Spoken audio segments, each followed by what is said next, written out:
Thank you Jesus. Praise you Lord, praise you Lord. ಸ್ತೋತ್ರ ತಂದೆ, ಸ್ತೋತ್ರ ಸ್ತೋತ್ರ ಸ್ತೋತ್ರ ಸ್ತೋತ್ರ. Thank you Jesus. Praise you Lord. Jude brother ಸ್ವಲ್ಪ ಆಪರೇಟ್ ಮಾಡಿ, ಮ್ಯೂಟ್ ಎಲ್ಲ ರಿಮೂವ್ ಆಗಿದ್ರೆ ಮ್ಯೂಟ್ ಮಾಡಕ್ಕೆ ಪ್ರಯತ್ನ.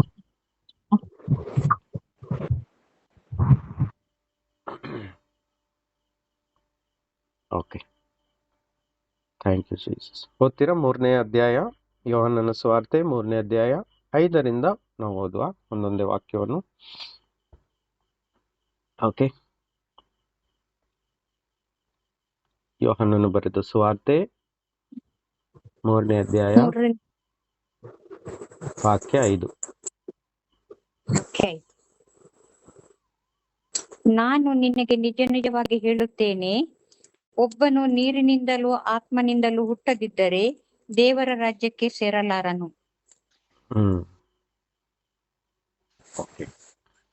ನೋಡಿ, ವಾಕ್ಯ ಹೀಗೆ ಹೇಳ್ತದೆ, ಒಬ್ಬನು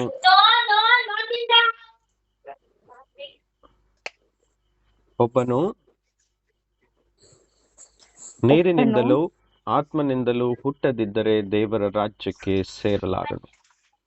ಹಲ್ಲೆಲೂಯಾ. ನೋಡಿ ಬ್ರದರ್, ಅಲ್ಲಿ ಮ್ಯೂಟ್ ಮಾಡಕ್ ಟ್ರೈ ಮಾಡಿ. ಎಲ್ಲಿ ಸರಿ, ಮ್ಯೂಟ್ ಆಯ್ತು. ಓಕೆ, ವಾಕ್ಯ ಹೀಗೆ ಹೇಳ್ತಾ ಇದೆ, ಒಬ್ಬನು ನೀರಿನಿಂದಲೂ ಆತ್ಮನಿಂದಲೂ ಹುಟ್ಟದಿದ್ದರೆ ದೇವರ ರಾಜ್ಯಕ್ಕೆ ಸೇರಲಾರನು. ನಾವು ದೇವರ ರಾಜ್ಯದಲ್ಲಿ ಸೇರಬೇಕೆಂದರೆ ಏನ್ ಮಾಡ್ಬೇಕೆನ್ನುವುದಕ್ಕೆ ಕರ್ತನು ಸ್ಪಷ್ಟವಾಗಿ ಇಲ್ಲಿ ಉತ್ತರಗಳನ್ನು ಕೊಟ್ಟಿರುವುದನ್ನು ನಾವು ಅರ್ಥ ಮಾಡ್ಲಿಕ್ಕೆ ಪ್ರಯತ್ನ ಪಡೋಣ. ಆಮೇಲೆ ನೋಡಿ, ನೀರಿನಿಂದ ಮತ್ತು ಆತ್ಮನಿಂದ ಅಂತ ಹೇಳಿದ್ರೆ, ನಾವು ದೀಕ್ಷಾ ಸ್ನಾನವನ್ನು ತೆಗೆದುಕೊಳ್ಳುವಾಗ ನೀರಿನಲ್ಲಿ ಮುಳುಗಿ ದೀಕ್ಷಾ ಸ್ನಾನವನ್ನು ತೆಗೆದುಕೊಳ್ತೀವಿ. ಅದೇ ರೀತಿಯಾಗಿ ಪರಿಶುದ್ಧ ಆತ್ಮನಿಂದ ನಾವು ತುಂಬುವಾಗ, ಯಾರ್ದು ಮ್ಯೂಟ್ ಆಗಿಲ್ಲ ಜೂಟ್ ಬ್ರದರ್? ನನ್ನ ಹತ್ರ ಇಲ್ಲಿ ಕಂಟ್ರೋಲ್ ಸಿಗ್ತಾ ಇಲ್ಲಲ್ಲ? ನಾನು ಕಾಲ್ ಮಾಡಿದ್ದೆ. ಓಕೆ, ನಾನೇ ಮಾಡ್ತೀನಿ. ಸರಿ ಸರಿ, ಓಕೆ. ಒಂದು ರಿಕ್ವೆಸ್ಟ್ ಏನಪ್ಪಾ ಅಂತ ಹೇಳಿದ್ರೆ, ಎಲ್ಲರೂ ಮ್ಯೂಟ್ ಆಗಿದ್ದೇ ಇಲ್ಲ ಅನ್ನೋದನ್ನ ಗಮನದಲ್ಲಿ ಇಟ್ಕೊಳ್ಳಿ. ಸೊ ಅವಾಗ ಸೈಲೆಂಟ್ ಆಗಿರುತ್ತೆ, ನಾವು ವಾಕ್ಯವನ್ನು ಸ್ಪಷ್ಟವಾಗಿ ಕೊಡ್ಲಿಕ್ಕೆ ಸಹಾಯವಾಗುತ್ತೆ. ಓಕೆ, ನೋಡಿ, ಇಲ್ಲಿ ದೀಕ್ಷಾ ಸ್ನಾನದ ವಿಷಯವಾಗಿ ಕರ್ತನಾದ ಯೇಸು ನಮಗೆ ತಿಳಿಸ್ಕೊಡ್ತಾ ಇರುವಾಗ, ಅನೇಕರು ನಮ್ಮಲ್ಲಿ ಮುಳುಗಿ ದೀಕ್ಷಾ ಸ್ನಾನವನ್ನು ಹೊಂದಿಕೊಂಡಿದ್ದವರಾಗಿದ್ದಾರೆ, ಹೌದಾ? ಮತ್ತು 2ನೇ ಪಾಯಿಂಟ್ ಏನಪ್ಪಾ ಅಂದ್ರೆ, ಆತ್ಮನಿಂದಲೂ ಹುಟ್ಟದೇ ಇದ್ದರೆ ದೇವರ ರಾಜ್ಯಕ್ಕೆ ಸೇರಲಾರನು. ನೋಡಿ, ಎಲ್ಲಾ ಮನುಷ್ಯರಲ್ಲಿ ಒಂದು ಆತ್ಮ ಅನ್ನೋದಿದೆ, ಹೌದಾ? ಆತ್ಮವಿಲ್ಲದೆ ಇರುವುದು ಅದು ಪ್ರಾಣಿಯಾಗಿರುತ್ತೆ. ಪ್ರಾಣಿಗಳಿಗೆ ಆತ್ಮ ಇಲ್ಲ. ಆದರೆ ಮನುಷ್ಯನ ಶರೀರದಲ್ಲಿ ಆತ್ಮ ಅನ್ನೋದಿದೆ. ಅದು ದೇವರೇ ಸೃಷ್ಟಿ ಮಾಡಿದ್ದು.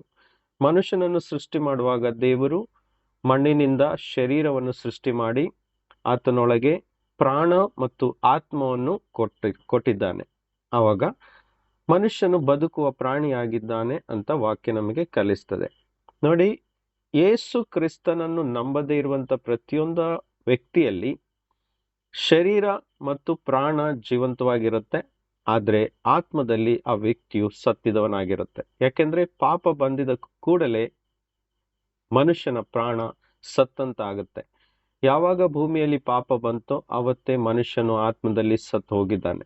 ಹಾಗಾದ್ರೆ ಯಾರೆಲ್ಲ ಯೇಸು ಕ್ರಿಸ್ತನ ನಾಮದಲ್ಲಿ ನಂಬಿಕೆಯನ್ನು ಇಟ್ಟು ಯೇಸು ಕ್ರಿಸ್ತನನ್ನು ತನ್ನ ಸ್ವಂತ ರಕ್ಷಕನಾಗಿ ಸ್ವೀಕಾರ ಮಾಡಿದಾಗ, ಅವರ ಸತ್ತಂತಿದ್ದ ಆತ್ಮವು ಯೇಸು ಕ್ರಿಸ್ತನ ಆತ್ಮನಿಂದ ಒಂದಾಗಿ ಆ ಆತ್ಮಕ್ಕೆ ಜೀವ ಉಂಟಾಗ್ತದೆ. ಆ ಆತ್ಮವು ಹೊಸದಾಗಿ ಹುಟ್ಟಿಕೊಳ್ಳುತ್ತದೆ, ಹೊಸ ಜೀವವನ್ನು ಪಡೆದುಕೊಳ್ಳುತ್ತದೆ. ಸತ್ಯ ದೇವರು ಯಾರೆಂಬುದನ್ನು ಅದು ತಿಳ್ಕೊಳ್ತದೆ. ಆ ಆತ್ಮವನ್ನು ಸೃಷ್ಟಿಸಿದಾತನನ್ನು ಕಂಡುಕೊಳ್ತದೆ. ಆ ಆತ್ಮಕ್ಕೆ ಜೀವ ಕೊಟ್ಟವನು ಯಾರೆಂದು ತಿಳಿದುಕೊಳ್ಳಿಕ್ಕೆ ಆರಂಭಿಸ್ತಾ ದೇವರ ಅಗಾಧ ವಿಷಯಗಳನ್ನು, ದೇವರು ಯಾರು, ಎಲ್ಲಿರ್ತಾರೆ, ಅವರು ಮಾನವ ಜಾತಿಯ ಬಗ್ಗೆ ಏನು ಯೋಚನೆಯನ್ನು ಇಟ್ಕೊಂಡಿದ್ದಾರೆ, ಮಾನವರಿಗೆ ಈ ಭೂಮಿಯಲ್ಲಿ ಮಾತ್ರ ಒಂದು ಬದುಕ ಅಥವಾ ಈ ಭೂಮಿಯನ್ನು ಬಿಟ್ಟ ಮೇಲೆ ಇನ್ನೊಂದು ಬದುಕು ಇದೆಯಾ ಇಲ್ಲವಾ, ಇದರೆಲ್ಲದರ ವಿಷಯವಾಗಿ ಆ ಜೀವವನ್ನು ಪಡೆದುಕೊಂಡಂತ ಆತ್ಮನಿಗೆ ಇದು ತಿಳಿಲಿಕ್ಕೆ ಸ್ಟಾರ್ಟ್ ಆಗ್ತದೆ. ಆ ಆತ್ಮಕ್ಕೆ ಜೀವ ಸಿಗಬೇಕಂತ ಹೇಳಿದ್ರೆ ಏನ್ ಮಾಡಬೇಕು?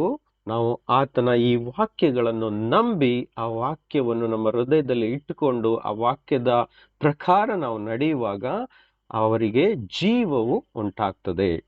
ಅದಕ್ಕೆ ಯೇಸು ಸ್ವಾಮಿ ಹೇಳಿದ್ದು, ನೀವು ನೀರಿನಿಂದ ಮುಳುಗಿ ದೀಕ್ಷಾ ಸ್ನಾನ ಹೊಂದಿ ಮಾತ್ರ ಅಲ್ಲ, ಅದರ ಜೊತೆಗೆ ಪವಿತ್ರಾತ್ಮನಿಂದ ನೀವು ನಿಮ್ಮ ಒಳಗಿರುವ ಸತ್ತಂತ ಆತ್ಮನನ್ನು ಹೊಸ ಜೀವ ಪಡೆದುಕೊಂಡು ನೀವು ಹೊಸದಾಗಿ ಹುಟ್ಟಬೇಕು. ಆವಾಗ ನೀವು ದೇವರ ರಾಜ್ಯಕ್ಕೆ ಏನಾಗ್ತೀರಿ? ಅಪ್ರೂವ್ ಆಗ್ತೀರಿ. ಹೌದಾ? ಸೊ 6ನೇ ವಾಕ್ಯ ಹೇಗೆ ಹೇಳ್ತದೆ? 6ನೇ ವಾಕ್ಯನು ಸಹ ನಾವು ಓದುವ. ದೇಹದಿಂದ ಹುಟ್ಟಿದ್ದು ದೇಹವೇ, ಆತ್ಮನಿಂದ ಹುಟ್ಟಿದ್ದು ಆತ್ಮವೇ. ಪ್ರತಿಯೊಂದು ಮನುಷ್ಯನು ತಾಯಿ ಹೊಟ್ಟೆಯಲ್ಲಿ ಹುಟ್ಟಿ ಬರ್ತಾರೆ, ನಮ್ಮೆಲ್ಲರಿಗೂ ಗೊತ್ತುಂಟು ಅಲ್ವಾ? ದೇಹದಿಂದ ಹುಟ್ಟಿ ಬರುವಂತ ಏನು ಕ್ರಿಯೆ ಏನೆಂಬುದು ಇಡೀ ಲೋಕಕ್ಕೆ ತಿಳಿದಿದೆ ಅಲ್ವಾ? ಇಡೀ ಲೋಕಕ್ಕೆ ತಿಳಿದಿದೆ. ನೋಡಿ, ಒಂದು ಮಗು 9 ತಿಂಗಳು ತಾಯಿಯ ಹೊಟ್ಟೆಯಲ್ಲಿರುವಾಗ ಆ ಮಗುವಿನ ಪ್ರಪಂಚನೇ ಬೇರೆ ಆಗಿರುತ್ತೆ. 9 ತಿಂಗಳು ಇರುವಂತ ಪ್ರಪಂಚ ಅದಕ್ಕೆ ಏನು ಗೊತ್ತಿರಲ್ಲ, ಏನು ನೋಡಿರಲ್ಲ. ಕೇವಲ ಅದು ಬೆಳೀತಾ ಇರುತ್ತೆ. ಅದರ ಶರೀರ ಒಂದು ಚಿಕ್ಕದಾದಂತ ಒಂದು ಸ್ಥಾನದಲ್ಲಿ, ಚಿಕ್ಕದಾದಂತ ಒಂದು ಏರಿಯಾದಲ್ಲಿ ಅದು ಬೆಳೀತಾ ಇರುತ್ತೆ.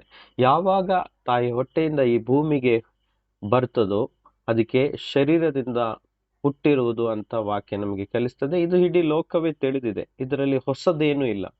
ಆ ಹುಟ್ಟಿದ ಮಗುವಿಗೆ ಅದರ ಹುಟ್ಟಿದ ತಕ್ಷಣವೇ ಅದರ ಕಲರ್ ಅನ್ನು ನೋಡ್ತೀವಿ, ಅದರ ವರ್ತನೆಗಳನ್ನು ನೋಡ್ತೀವಿ.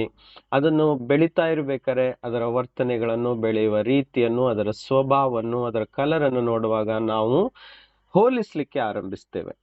ಹೇಗೆ ಹೋಲಿಸ್ತೀವಿ ಅಂತ ಹೇಳಿದ್ರೆ, ಅಪ್ಪನ ತರನೇ ಇದೆ ಅಂತ ಕೆಲವರು ಹೇಳ್ತಾರೆ, ಅಥವಾ ತಾಯಿ ತರನೇ ಇದೆ ಅಂತ ಕೆಲವರು ಹೇಳಲಿಕ್ಕೆ ಸ್ಟಾರ್ಟ್ ಮಾಡ್ತಾರೆ. ಅದು ಬೆಳೀತಾ ಬೆಳೀತಾ ಅದರ ಮಾತುಕತೆ, ಸ್ವಭಾವವನ್ನು ನೋಡುವಾಗ ಪುನಃ ಹೋಲಿಕೆ ಮಾಡ್ಲಿಕ್ಕೆ ಸ್ಟಾರ್ಟ್ ಆಗ್ತದೆ. ಇಲ್ಲ ಇದು ತಾಯಿ ರೀತಿನೇ ಮಾತಾಡ್ತಾ ಇದೆ. ಮತ್ತು ಕೆಲವರು ಹೇಳ್ತಾರೆ, ಇಲ್ಲ ಇದು ತಂದೆ ರೀತಿ ಅಂತದೇ ಸ್ವಭಾವವನ್ನು ಹಚ್ಕೊಂಡು ಬಂದಿದೆ ಅಂತ ಹೇಳ್ತಾರೆ. ಹಾಗೆ ಬೆಳೆದು ಆದಾಗ ಒಳ್ಳೆ ಸ್ವಭಾವದಲ್ಲಿ ಬೆಳೆಯುವುದಾದ್ರೆ ಆ ಮಗುವಿಗೆ ಅವರ ತಂದೆ ತಾಯಿಗಳು ಒಳ್ಳೆ ಸ್ವಭಾವದವರಾಗಿದ್ರೆ ಅವರಿಗೆ ಹೋಲಿಸ್ಲಿಕ್ಕೆ ಸ್ಟಾರ್ಟ್ ಮಾಡ್ತೇವೆ.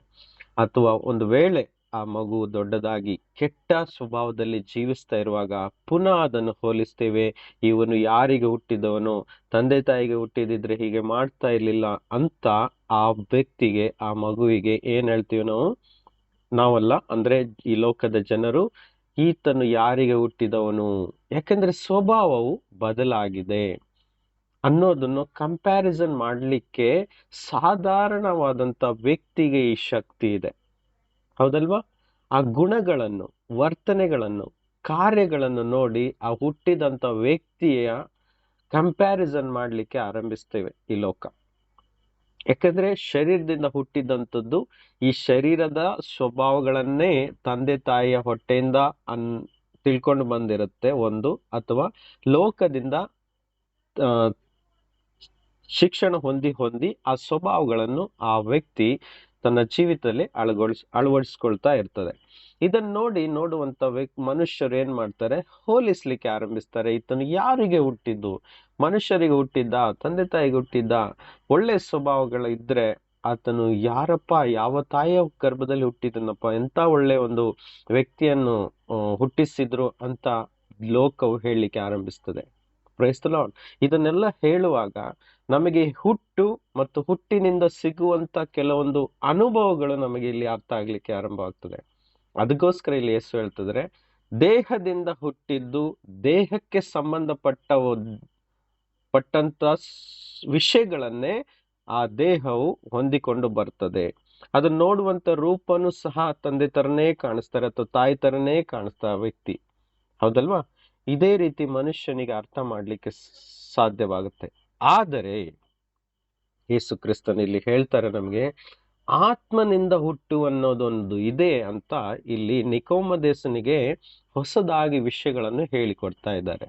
ನೋಡಿ, ದೇವರ ರಾಜ್ಯಕ್ಕೆ ಹೋಗ್ಬೇಕು, ದೇವರ ಅನುಭವವನ್ನು ಪಡಿಬೇಕು, ಸತ್ಯ ದೇವರ ಯಾರು ಎಂದು ಜೀವಿತದಲ್ಲೇ ಇದೇ ಭೂಮಿಯಲ್ಲಿ ನೀನು ತಿಳ್ಕೊಳ್ಬೇಕು ಅಂತ ಹೇಳಿದ್ರೆ, ಮತ್ತೆ ಬರುವ ಕಾಲದಲ್ಲಿ ಸಹ ದೇವರ ಜೊತೆ ನೀನು ಬಾಳ್ಬೇಕು, ರಕ್ಷಣೆಯನ್ನು ಹೊಂದಬೇಕು, ಮೋಕ್ಷವನ್ನು ಹೊಂದಬೇಕು ಅಂತ ಹೇಳಿದ್ರೆ ನೀನು ಆತ್ಮನಿಂದ ಹುಟ್ಟಬೇಕು. ಅದಕ್ಕೆ ಆತ್ಮನಿಂದ ಹುಟ್ಟಿದ್ದು ಆತ್ಮವೇ ಅಂತ ಹೇಳಿಕೊಡ್ಲಿಕ್ಕೆ ಆರಂಭಿಸ್ತಾರೆ. ಇದನ್ನು ನಾವು ಇವತ್ತು ಚೆನ್ನಾಗಿ ತಿಳಿಬೇಕು. ನಾವೆಲ್ಲರೂ ನಂಬಿದ್ದೇವೆ, ನಾವೆಲ್ಲರೂ ಸಹ ಯೇಸುವನ್ನು ನಂಬಿರುವವರು ಪ್ರತಿಯೊಬ್ಬರು ಆತ್ಮನಿಂದ ಹುಟ್ಟಿದವರಾಗಿದ್ದೇವೆ. ಯಾಕಂದ್ರೆ ರೋಮಾಪುರದ 8ನೇ ಅಧ್ಯಾಯದಲ್ಲಿ ಹೇಳಲ್ಪಟ್ಟಿದೆ, 9ನೇ ವಾಕ್ಯ ಅನ್ಸುತ್ತೆ, ಅಲ್ಲಿ ಹೇಳಲ್ಪಟ್ಟಿದೆ, ಯಾರಲ್ಲಿ ಯೇಸು ಕ್ರಿಸ್ತನ ಆತ್ಮವಿಲ್ಲವೋ ಆತನು ಕ್ರಿಸ್ತನಿಗೆ ಸಂಬಂಧಪಟ್ಟವನಲ್ಲ, ಕ್ರಿಸ್ತನವನಲ್ಲ ಅಂತ ಹೇಳಲ್ಪಟ್ಟಿದೆ. ಹೌದಾ? ಹಾಗಾದ್ರೆ ಕ್ರಿಸ್ತನ ಆತ್ಮ, ಅವರಿಗೆ ಪವಿತ್ರ ಆತ್ಮನು ಅಂತ ಹೆಸರು. ಅವರ ಆತ್ಮ ಯಾವ ವ್ಯಕ್ತಿಯೊಳಗೆ ಜೀವಿಸ್ತಾರೋ ಅವರೆಲ್ಲರೂ ಹೊಸದಾಗಿ ಹುಟ್ಟಿದವರು, ಕ್ರಿಸ್ತನಲ್ಲಿ ಹುಟ್ಟಿದವರು ಅಂತ ಅವರಿಗೆ ಹೇಳಲ್ಪಡ್ತದೆ. ಇದೇ ಹೊಸದಾಗಿ ಹುಟ್ಟುವಂತ ವಿಶೇಷತೆ. ಯಾಕಂದ್ರೆ ಸಾಧಾರಣ ವ್ಯಕ್ತಿ ಒಂದು ತಾಯಿಯ ಗರ್ಭದಲ್ಲಿ ಹುಟ್ಟಿ ಬರ್ತಾನೆ, ಆದ್ರೆ ಆ ವ್ಯಕ್ತಿಯ ಒಳಗಡೆ ದೇವರ ಜೀವ ಇರುವುದಿಲ್ಲ. ಶಾರೀರಿಕ ಜೀವ ಇರ್ತದೆ. ಅವನು ಬದುಕಿ 70-80 ವರ್ಷ ಬದುಕಿ ಈ ಜೀವನದಲ್ಲಿ ಏನೆಲ್ಲ ಗಳಿಸ್ತಾನೆ, ಆಸ್ತಿ ಸಂಪತ್ತು, ಹೆಸರು, ಎಜುಕೇಶನ್ ಎಲ್ಲವನ್ನು ಗಳಿಸಿ ಲೋಕವನ್ನು ಬಿಟ್ಟು ಹೋಗ್ತಾನೆ. ಎಲ್ಲಿ ಹೋಗ್ತಾನೆ ಗೊತ್ತಿಲ್ಲ ಯಾರಿಗೂ. ಆದ್ರೆ ಯೇಸು ಕ್ರಿಸ್ತನ ಆತ್ಮದಿಂದ ಅವನು ಹುಟ್ಟಿದ್ದೇ ಆದ್ರೆ ಅವನ ಅಂತ್ಯ ಈ ಲೋಕ ಮಾತ್ರವಲ್ಲ, ಈ ಲೋಕದ ಬದುಕಿನ ಕಾಲ ಶಾಶ್ವತವೇ ಆಗಿದ್ದು, ಬರುವ ಕಾಲದಲ್ಲಿ ಆತನ ನಿಜವಾದ ಜೀವಿತ ಆರಂಭವಾಗುತ್ತದೆ ಅಂತ ಆತನು ತಿಳ್ಕೊಳ್ತಾನೆ. Price the lord. ಅದೇ ನಮಗಿರುವಂತ ಹೊಸ ನಿರೀಕ್ಷೆ. ನಾವೆಲ್ಲರೂ ಆತ್ಮದಿಂದ ಹುಟ್ಟಿದವರಾಗಿದ್ದೇವೆ, ಪವಿತ್ರ ಆತ್ಮದಿಂದ ಹುಟ್ಟಿದವರಾಗಿದ್ದೇವೆ. ನಮ್ಮೊಳಗಿರುವ ಆತ್ಮನು ನಮ್ಮ ಆತ್ಮನ ಜೊತೆ ಯೇಸು ಕ್ರಿಸ್ತನ ಆತ್ಮ ಒಂದಾಗಿ ನಮ್ಮ ಆತ್ಮಕ್ಕೆ ಜೀವ ಬಂದಿದೆ. ಹಾಗಾಗಿ ನಮ್ಮ ಆತ್ಮನೊಳಗೆ ಯೇಸು ಕ್ರಿಸ್ತನ ಆತ್ಮವು ಒಂದಾಗಿ ಜೀವಿಸ್ತಾ ಇದ್ದಾರೆ. ಹಾಗಾಗಿ ನಮಗೆ ಇವತ್ತು ದೇವರ ಜೀವ ನಮ್ಮೊಳಗೆ ಇದೆ. ಆಮೇಲೆ ಈ ಜೀವ ಯಾರ್ಯಾರಲ್ಲಿ ಇದೆವೋ ಅವರು ಮಾತ್ರ ಪರಲೋಕಕ್ಕೆ ಬಾಧ್ಯಸ್ಥರು, ಪರಲೋಕದ ಬದುಕಿಗೆ ರಿಸರ್ವ್ ಆದವರು. ರಿಸರ್ವ್ ಅಂದ್ರೆ ಮೊದಲೇ ತಯಾರಾದವರು. ಕ್ರಿಸ್ತನ ಬರೋಣದಲ್ಲಿ ಅವರು ಎತ್ತಲ್ಪಡ್ತಾರೆ ಅನ್ನೋದು ನಮ್ಮೆಲ್ಲರಿಗೆ ಗೊತ್ತಿದೆ. ಹಾಗಾಗಿ ನಾವಿವತ್ತು ಕ್ರಿಸ್ತನಲ್ಲಿ ಇದ್ದೂ ಸಹ ಒಂದು ವೇಳೆ ಆ ಹೊಸ ಹುಟ್ಟಿನ ಅನುಭವದ ಕೊರತೆ ಇದ್ರೆ ಇವತ್ತು ಅದನ್ನು ನಾವು ಸರಿಪಡಿಸ್ಕೊಳ್ಬೇಕು ಎಂಬ ಆಶಯದಿಂದ ನಾನು ಈ ಒಂದು ಸಬ್ಜೆಕ್ಟ್ ಅನ್ನು ನಿಮಗೆ ಕಲಿಸ್ಬೇಕು ಅಂತ ಆಸೆ ಪಡ್ತೀನಿ. ಆಮೇನ್. ಎಲ್ಲರೂ ಇದ್ದೀರಾ? Praise the Lord. ಎಸ್. ಹಾಗಾದ್ರೆ ಆ ಹೊಸ ಹುಟ್ಟಿನ ಅನುಭವದ ಬಗ್ಗೆ ನಾವು ಕಲಿತು ಹೋಗೋಣ. 7ನೇ ವಾಕ್ಯ ಹೀಗೆ ಹೇಳ್ತದೆ, ನೀವು ಹೊಸದಾಗಿ ಹುಟ್ಟಬೇಕು ಎಂದು ನಾನು ನಿಮಗೆ ಹೇಳಿದ್ದರಿಂದ ಆಶ್ಚರ್ಯ ಪಡಬೇಡ. ನೋಡಿ, ಯೇಸು ಸ್ವಾಮಿ ಇವಾಗ ಕಲಿಸ್ತಾ ಇದ್ದಾರೆ, ನಾವೆಲ್ಲರೂ ಹೊಸದಾಗಿ ಹುಟ್ಟಬೇಕು, ಹುಟ್ಟಿದ ನಂತರ ಹೊಸ ಹುಟ್ಟಿನ ಅನುಭವದಲ್ಲಿ ಜೀವಿಸ್ಬೇಕು ಅಂತ ಆತನು ಹೇಳ್ತಾ ಇದ್ದಾರೆ. ನಿಮಗೆಲ್ಲರಿಗೂ ಅರ್ಥ ಆಗ್ತಿದೆ ಅಂತ ನಾನು ತಿಳ್ಕೊಳ್ತೀನಿ. ನಾವೆಲ್ಲರೂ ಹೊಸದಾಗಿ ಹುಟ್ಟಿದ್ದೇವೆ, ಆದರೂ ಸಹ ನಾವು ಹೊಸದಾಗಿ ಹುಟ್ಟಿದ ಅನುಭವದಲ್ಲಿ ಜೀವಿಸ್ತಾ ಇದ್ದೇವಾ ಇಲ್ಲವಾ ಅನ್ನೋದನ್ನ ನಾವು ಇವತ್ತು ತಿಳ್ಕೊಳ್ತಾ ಹೋಗ್ಬೇಕು. Praise the Lord. ಹೊಸದಾಗಿ ಹುಟ್ಟಿರುವಂತ ಅನುಭವದಲ್ಲಿ ನಾವು ತಿಳಿದುಕೊಂಡಿದ್ದೇವಾ? ಆ ಅನುಭವ ನಮ್ಮಲ್ಲಿ ಇದೆಯಾ? ಇರೋದಾದ್ರೆ ಅದು ಎಷ್ಟು ಮಟ್ಟಿಗೆ ಇದೆ? ಸ್ವಲ್ಪ ಇದೆಯಾ, ಮೀಡಿಯಂ ಆಗಿದೆಯಾ, ಅಥವಾ ತುಂಬಾ ಹೆಚ್ಚಳವಾಗಿದೆಯಾ ಅಂತ ತಿಳ್ಕೊಳ್ಬೇಕು. ಯಾಕೆಂದ್ರೆ ಯೇಸು ಕ್ರಿಸ್ತನು ಬಂದದ್ದು ಸ್ವಲ್ಪ ಜೀವ ನಮ್ಮಲ್ಲಿ ಇರ್ಬೇಕು ಅಂತ ಅಲ್ಲ, ಮೀಡಿಯಂ ಆಗಿರ್ಬೇಕು ಅಂತಲ್ಲ, ಅದು ಸಮೃದ್ಧಿಯಾಗಿ ಹೆಚ್ಚಳವಾಗಿ ಇರ್ಬೇಕು ಅಂತ. Praise the Lord. ಕೇಳಿಸ್ತಾ ಇದೆಯಲ್ವಾ? ಅದು ಹೆಚ್ಚಳವಾಗಿ ಇರಬೇಕು ಅಂತ ನಮಗೆ ಜೀವ ಕೊಡ್ಲಿಕ್ಕೆ ಬಂದಿತ್ತು. ವಾಯ್ಸ್ ಕ್ಲಿಯರ್ ಆಗಿದೆಯಾ? Thank you Lord. Okay. So ಸ್ವಲ್ಪ ಒಂದು ವೇಳೆ ನಮ್ಮಲ್ಲಿರುವ ಅನೇಕರ ಜೀವಿತದಲ್ಲಿ ಸ್ವಲ್ಪ ಮಾತ್ರ ಅನುಭವ ಇದೆ, ಹೆಚ್ಚಳವಾಗಿಲ್ಲ ಅನ್ನೋದಾದ್ರೆ ಇವತ್ತು ದೇವರು ನಮ್ಗೆ ಅವಸರ ಕೊಡ್ತಾ ಇದ್ದಾರೆ. ನಾವು ಆ ಅನುಭವವನ್ನು ಹೆಚ್ಚಳವಾಗಿ ಅನುಭವಿಸ್ಲಿಕ್ಕೆ ಇಂದಿನಿಂದ ನಾವು ಪ್ರಯತ್ನ ಪಡುವುದಾದ್ರೆ ಕರ್ತನು ಹೇರಳವಾಗಿ ಆ ಸಮೃದ್ಧಿ ಉಳ್ಳ ಜೀವಿತದಿಂದ ನಮ್ಮನ್ನು ತುಂಬಲಿಕ್ಕೆ ಆತನು ತಯಾರಿದ್ದಾರೆ. ಆಸೆ ಪಡುವವರಿಗೆ, ಬಯಸುವವರಿಗೆ ಆತನು ತೃಪ್ತಿಪಡಿಸುವನಾಗಿದ್ದಾನೆ. ಆಮೇಲೆ ಅದಕ್ಕೋಸ್ಕರ ವಾಕ್ಯ ಹೀಗೆ ಹೇಳ್ತದೆ, ನನ್ನ ರಾಜ್ಯಕ್ಕೋಸ್ಕರ ನೀತಿಗೋಸ್ಕರ ತವಕ ಪಡುವವರು ಧನ್ಯರು, ಆತರು ಅವರು ಏನಾಗುವರು? ಹೇರಳವಾಗಿ ಹೆಚ್ಚಳವಾಗಿ ಅಭಿವೃದ್ಧಿಯನ್ನು ಹೊಂದುವರು, ಅಂದ್ರೆ ತೃಪ್ತಿಯನ್ನು ಹೊಂದುವವರು. ಆಮೇನ್. ನಾವು ಊಟ ಮಾಡುವಾಗ ನಮ್ಮ ಪ್ಲೇಟ್ ಅಲ್ಲಿ 1 ಸ್ಪೂನ್ ರೈಸು ಮತ್ತೆ ಸ್ವಲ್ಪ ಪಲ್ಯವನ್ನು ತೆಗೆದುಕೊಂಡು ನಾವು ಊಟ ಮಾಡಿ ಎದ್ದು ಹೋದ್ರೆ ನಮ್ಮ ಶರೀರ ಒಪ್ಪಿಕೊಳ್ಳಲ್ಲ. ಅದನ್ನ ಒಪ್ಪಿಕೊಳ್ತದ? ಖಂಡಿತವಾಗಿ ಒಪ್ಪಿಕೊಳ್ಳಲ್ಲ. ನಮ್ಮ ಮನಸ್ಸು ಒಪ್ಪಿಕೊಳ್ಳಲ್ಲ. ಯಾಕಂದ್ರೆ ನಮ್ಮ ಶರೀರಕ್ಕೆ ಎಷ್ಟು ಭೋಜನ ಬೇಕೆನ್ನುವುದು ನಮ್ಮ ಶರೀರಕ್ಕೆ ಗೊತ್ತುಂಟು, ನಮ್ಮ ಮನಸ್ಸಿಗೂ ಗೊತ್ತುಂಟು. ಹಾಗಾಗಿ ಎಷ್ಟು ಬೇಕು ಅಷ್ಟು ರೈಸ್ ಅಥವಾ ಪಲ್ಯವನ್ನು ನಾವು ಪ್ಲೇಟ್ ಅಲ್ಲಿ ಹಾಕಿ ನಾವು ಅದನ್ನ ಸ್ವೀಕಾರ ಮಾಡ್ತೀವಿ, ಊಟ ಮಾಡ್ತೀವಿ. ಅದೇ ರೀತಿಯಾಗಿ ನಮ್ಮ ಒಳಗೆ ಹೊಸದಾಗಿ ಹುಟ್ಟಿದಂತ ಆತ್ಮಕ್ಕೂ ಸಹ ಜೀವವು ಇರಬೇಕಂತ ಅದಕ್ಕೂ ಸಹ ಒಂದು ಆಹಾರವನ್ನು ಇಟ್ಟಿದ್ದಾರೆ ಯೇಸು ಸ್ವಾಮಿ. ಆಹಾರ ಏನು ಅಂತ ನಮಗೆ ಕಲಿಸಿಕೊಟ್ಟಿದ್ದಾರೆ ಯೋಹಾನನ ಸುವಾರ್ತೆ 6ನೇ ಅಧ್ಯಾಯದಲ್ಲಿ. ಎಲ್ಲಿ ತನಕ ನೀವು ನನ್ನ ಮಾಂಸವನ್ನು ನನ್ನ ರಕ್ತವನ್ನು ಕುಡಿಯುವುದಿಲ್ಲವೋ, ಮಾಂಸವನ್ನು ತಿನ್ನುವುದಿಲ್ಲವೋ, ನಿಮಗೆ ಜೀವ ಇರುವುದಿಲ್ಲ ಅಂತ ಹೇಳಿದ್ದಾರೆ. ನಿಮಗೆ ಜೀವ ಇರ್ಬೇಕಂದ್ರೆ ಕರ್ತನ ಮಾಂಸ ತಿಂತಾ ಇರ್ಬೇಕು, ಆತನ ರಕ್ತ ಕುಡಿತಾ ಇರ್ಬೇಕು. ಹಾಗಾದ್ರೆ ಅರ್ಥ ಏನು? ಹೀಗೆ ಕೇಳಿದವರು ಅನೇಕರು ಯೇಸು ಕ್ರಿಸ್ತನನ್ನು ಬಿಟ್ಟು ಹೋದ್ರು. ಆದ್ರೆ ಅದರ ಅರ್ಥ ಮುಂದೆ ಹೇಳ್ತಾರೆ ಸ್ವಾಮಿ. ಅದರ ಅರ್ಥ, ನನ್ನ ವಾಕ್ಯವು, ನಾನು ಹೇಳುವಂತ ಒಂದೊಂದು ಮಾತು ಏನಾಗಿದೆ? ಅದು ಜೀವವಾಗಿದೆ. ಆತನ ಮಾಂಸ ಅಂತ ಹೇಳಿದ್ರೇನು? ಅದು ವಾಕ್ಯ, ಅದು ಜೀವ, ಅದು ಆತ್ಮವೂ ಆಗಿದೆ. ನಾವು ಯೇಸು ಹೇಳಿದಂತ ಒಂದೊಂದು ಮಾತು ದಿನಾಲು ಮೆಡಿಟೇಟ್ ಅಂದ್ರೆ ಧ್ಯಾನಿಸ್ತಾ ಅದನ್ನು ಸೇವಿಸುವಾಗ, ಅದನ್ನು ಹೃದಯದಲ್ಲಿ ಇಟ್ಟುಕೊಳ್ಳುವಾಗ ನಮ್ಮ ಆತ್ಮಕ್ಕೆ ಅದು ಜೀವವನ್ನು ಪಡೆದುಕೊಳ್ತಾ ಇರ್ತದೆ. ನಮ್ಮ ಆತ್ಮ ಇನ್ನೂ ಹೆಚ್ಚಳ ಪಡ್ತಾ ಇರ್ತದೆ. ಇನ್ನು ಅದು ಪ್ರೋಗ್ರೆಸ್ ಅಂದ್ರೆ ಅಭಿವೃದ್ಧಿಯನ್ನು ಪಡೆದುಕೊಳ್ತಾ ನಾವು ಬಲವನ್ನು ಹೊಂದ್ಕೊಳ್ತಾ ಇರ್ತೇವೆ. ಯಾರಲ್ಲಿಯೂ ಸಹ ಜೀವ ಇಲ್ಲ ಅಂತಲ್ಲ, ಎಲ್ಲರಲ್ಲಿಯೂ ಜೀವ ಇದೆ. ಆದ್ರೆ ಅದರ ಮಟ್ಟ ಹೆಚ್ಚು ಕಡಿಮೆ ಆಗಿದೆ. ಅದನ್ನು ನಾವು ಹೆಚ್ಚಳ ಪಡಿಸ್ಕೊಳ್ಬೇಕೆಂಬುದೇ ಕರ್ತನ ಆಸೆ. ಕರ್ತನು ಸ್ವಲ್ಪ ಕೊಡುವನಲ್ಲ, ಯಾಕೆಂದ್ರೆ ಕರ್ತನು ಯಾವಾಗಲೂ ಹೆಚ್ಚಳ ಉಳ್ಳವನು. ಆತನಲ್ಲಿ ಸರ್ವವು ಹೇರಳವಾಗಿ ತುಂಬಿಕೊಂಡಿದೆ. ಸರ್ವ ಆಶೀರ್ವಾದ, ಕೃಪೆಯು, ವರಗಳು ಎಲ್ಲ ಹೇರಳವಾಗಿ ಇದೆ. ಹಾಗಾಗಿ ಕರ್ತನು ಹೇರಳವಾಗಿ ಕೊಡಬೇಕಂತ ಆಸೆ. ಹಾಗಾಗಿ ಪವಿತ್ರಾತ್ಮನನ್ನು ಸ್ವಲ್ಪವಾಗಿ ಕೊಡದೆ ನಮಗೆ ತುಂಬುವಂತೆ, ನಮ್ಮ ಆತ್ಮವು ಸಂಪೂರ್ಣವಾಗುವಂತೆ ಆತನು ನಮಗೆ ಪವಿತ್ರ ಆತ್ಮವನ್ನು ಕೊಟ್ಟಿದ್ದಾನೆ. ಆ ಪವಿತ್ರಾತ್ಮನ ಜೀವ ನಮ್ಮ ಒಳಗಡೆ ಸಂಪೂರ್ಣವಾಗಬೇಕು.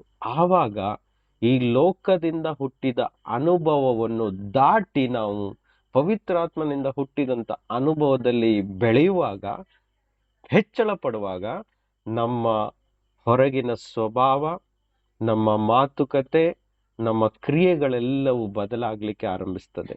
ಆವಾಗ ಈ ಲೋಕದವರು ನಮ್ಮನ್ನು ನೋಡುವಾಗ ಅವರು ಅಂದ್ಕೊಳ್ತಾರೆ, ಈ ವ್ಯಕ್ತಿಯು ಪ್ರತ್ಯೇಕವಾದಂತ ವ್ಯಕ್ತಿ, ಈ ವ್ಯಕ್ತಿ ನಮ್ಮ ತರ ಅಲ್ಲ, ಈ ವ್ಯಕ್ತಿಯಲ್ಲಿ ಏನೋ ಒಂದು ಬದಲಾವಣೆ ಇದೆ, ಬೇರೆತನ ಇದೆ ಅಂತ ಅವರು ನಮ್ಮ ಹತ್ತಿರಕ್ಕೆ ಬರ್ಲಿಕ್ಕೆ ಆರಂಭಿಸ್ತಾರೆ. ಇದೇ ನಡೆದಿದ್ದು ಎಲ್ಲಿ? ಅಂತಿಯೋಕ ಸಭೆಯಲ್ಲಿ ಇದೇ ರೀತಿ ನಡೆದಿದ್ದು. ಅಪೋಸ್ತಲರು ಅಲ್ಲಿ ಹೋಗಿ ಸುವಾರ್ತೆಯನ್ನು ಸಾರುವಾಗ, ಅದ್ಭುತಗಳನ್ನು, ಚಿಹ್ನೆಗಳನ್ನು ಅವರ ಮಧ್ಯದಲ್ಲಿ ನಡೆಸುವಾಗ, ಚಮತ್ಕಾರಗಳನ್ನು ಮಾಡುವಾಗ ಅಲ್ಲಿರುವಂತ ಜನರು ನೋಡಿ ಹೇಳಿದರು, ಇವರು ಕ್ರಿಸ್ತಿಯರು, ಅಂದ್ರೆ ಕ್ರಿಸ್ತನನ್ನು ನಂಬುವವರು, ಲೋಕವನ್ನೇ ಮೇಲೆ ಕೆಳಗೆ ಮಾಡುವವರು, ಲೋಕದ ಆಗದೇ ಇರುವಂತ ಕ್ರಿಯೆಗಳನ್ನು ಆಗುವಂತೆ ಮಾಡುವವರು ಇವರೇ ಆಗಿದ್ದಾರೆ ಅಂತ ಅವರು ಕಂಡಿಡಿದ್ರು. Praise Lord. ನಾನು ಸ್ಟಾರ್ಟಿಂಗ್ ಅಲ್ಲೇ ಹೇಳಿದೆ, ಶರೀರದಲ್ಲಿ ಹುಟ್ಟಿದಂತ ಒಂದು ವ್ಯಕ್ತಿಯ ಸ್ವಭಾವವನ್ನು ನೋಡಿ ಈ ಲೋಕದಲ್ಲಿರುವಂತ ಮನುಷ್ಯರು ಹೋಲಿಕೆ ಮಾಡ್ತಾರೆ. ಇವನ ಸ್ವಭಾವ ಹೇಗಿದೆ, ಯಾರಿಗೆ ಹೋಲಿಕೆ ಆಗಿದೆ ಅಂತ ಕಂಪೇರ್ ಮಾಡ್ಲಿಕ್ಕೆ ಸ್ಟಾರ್ಟ್ ಮಾಡ್ತಾರೆ.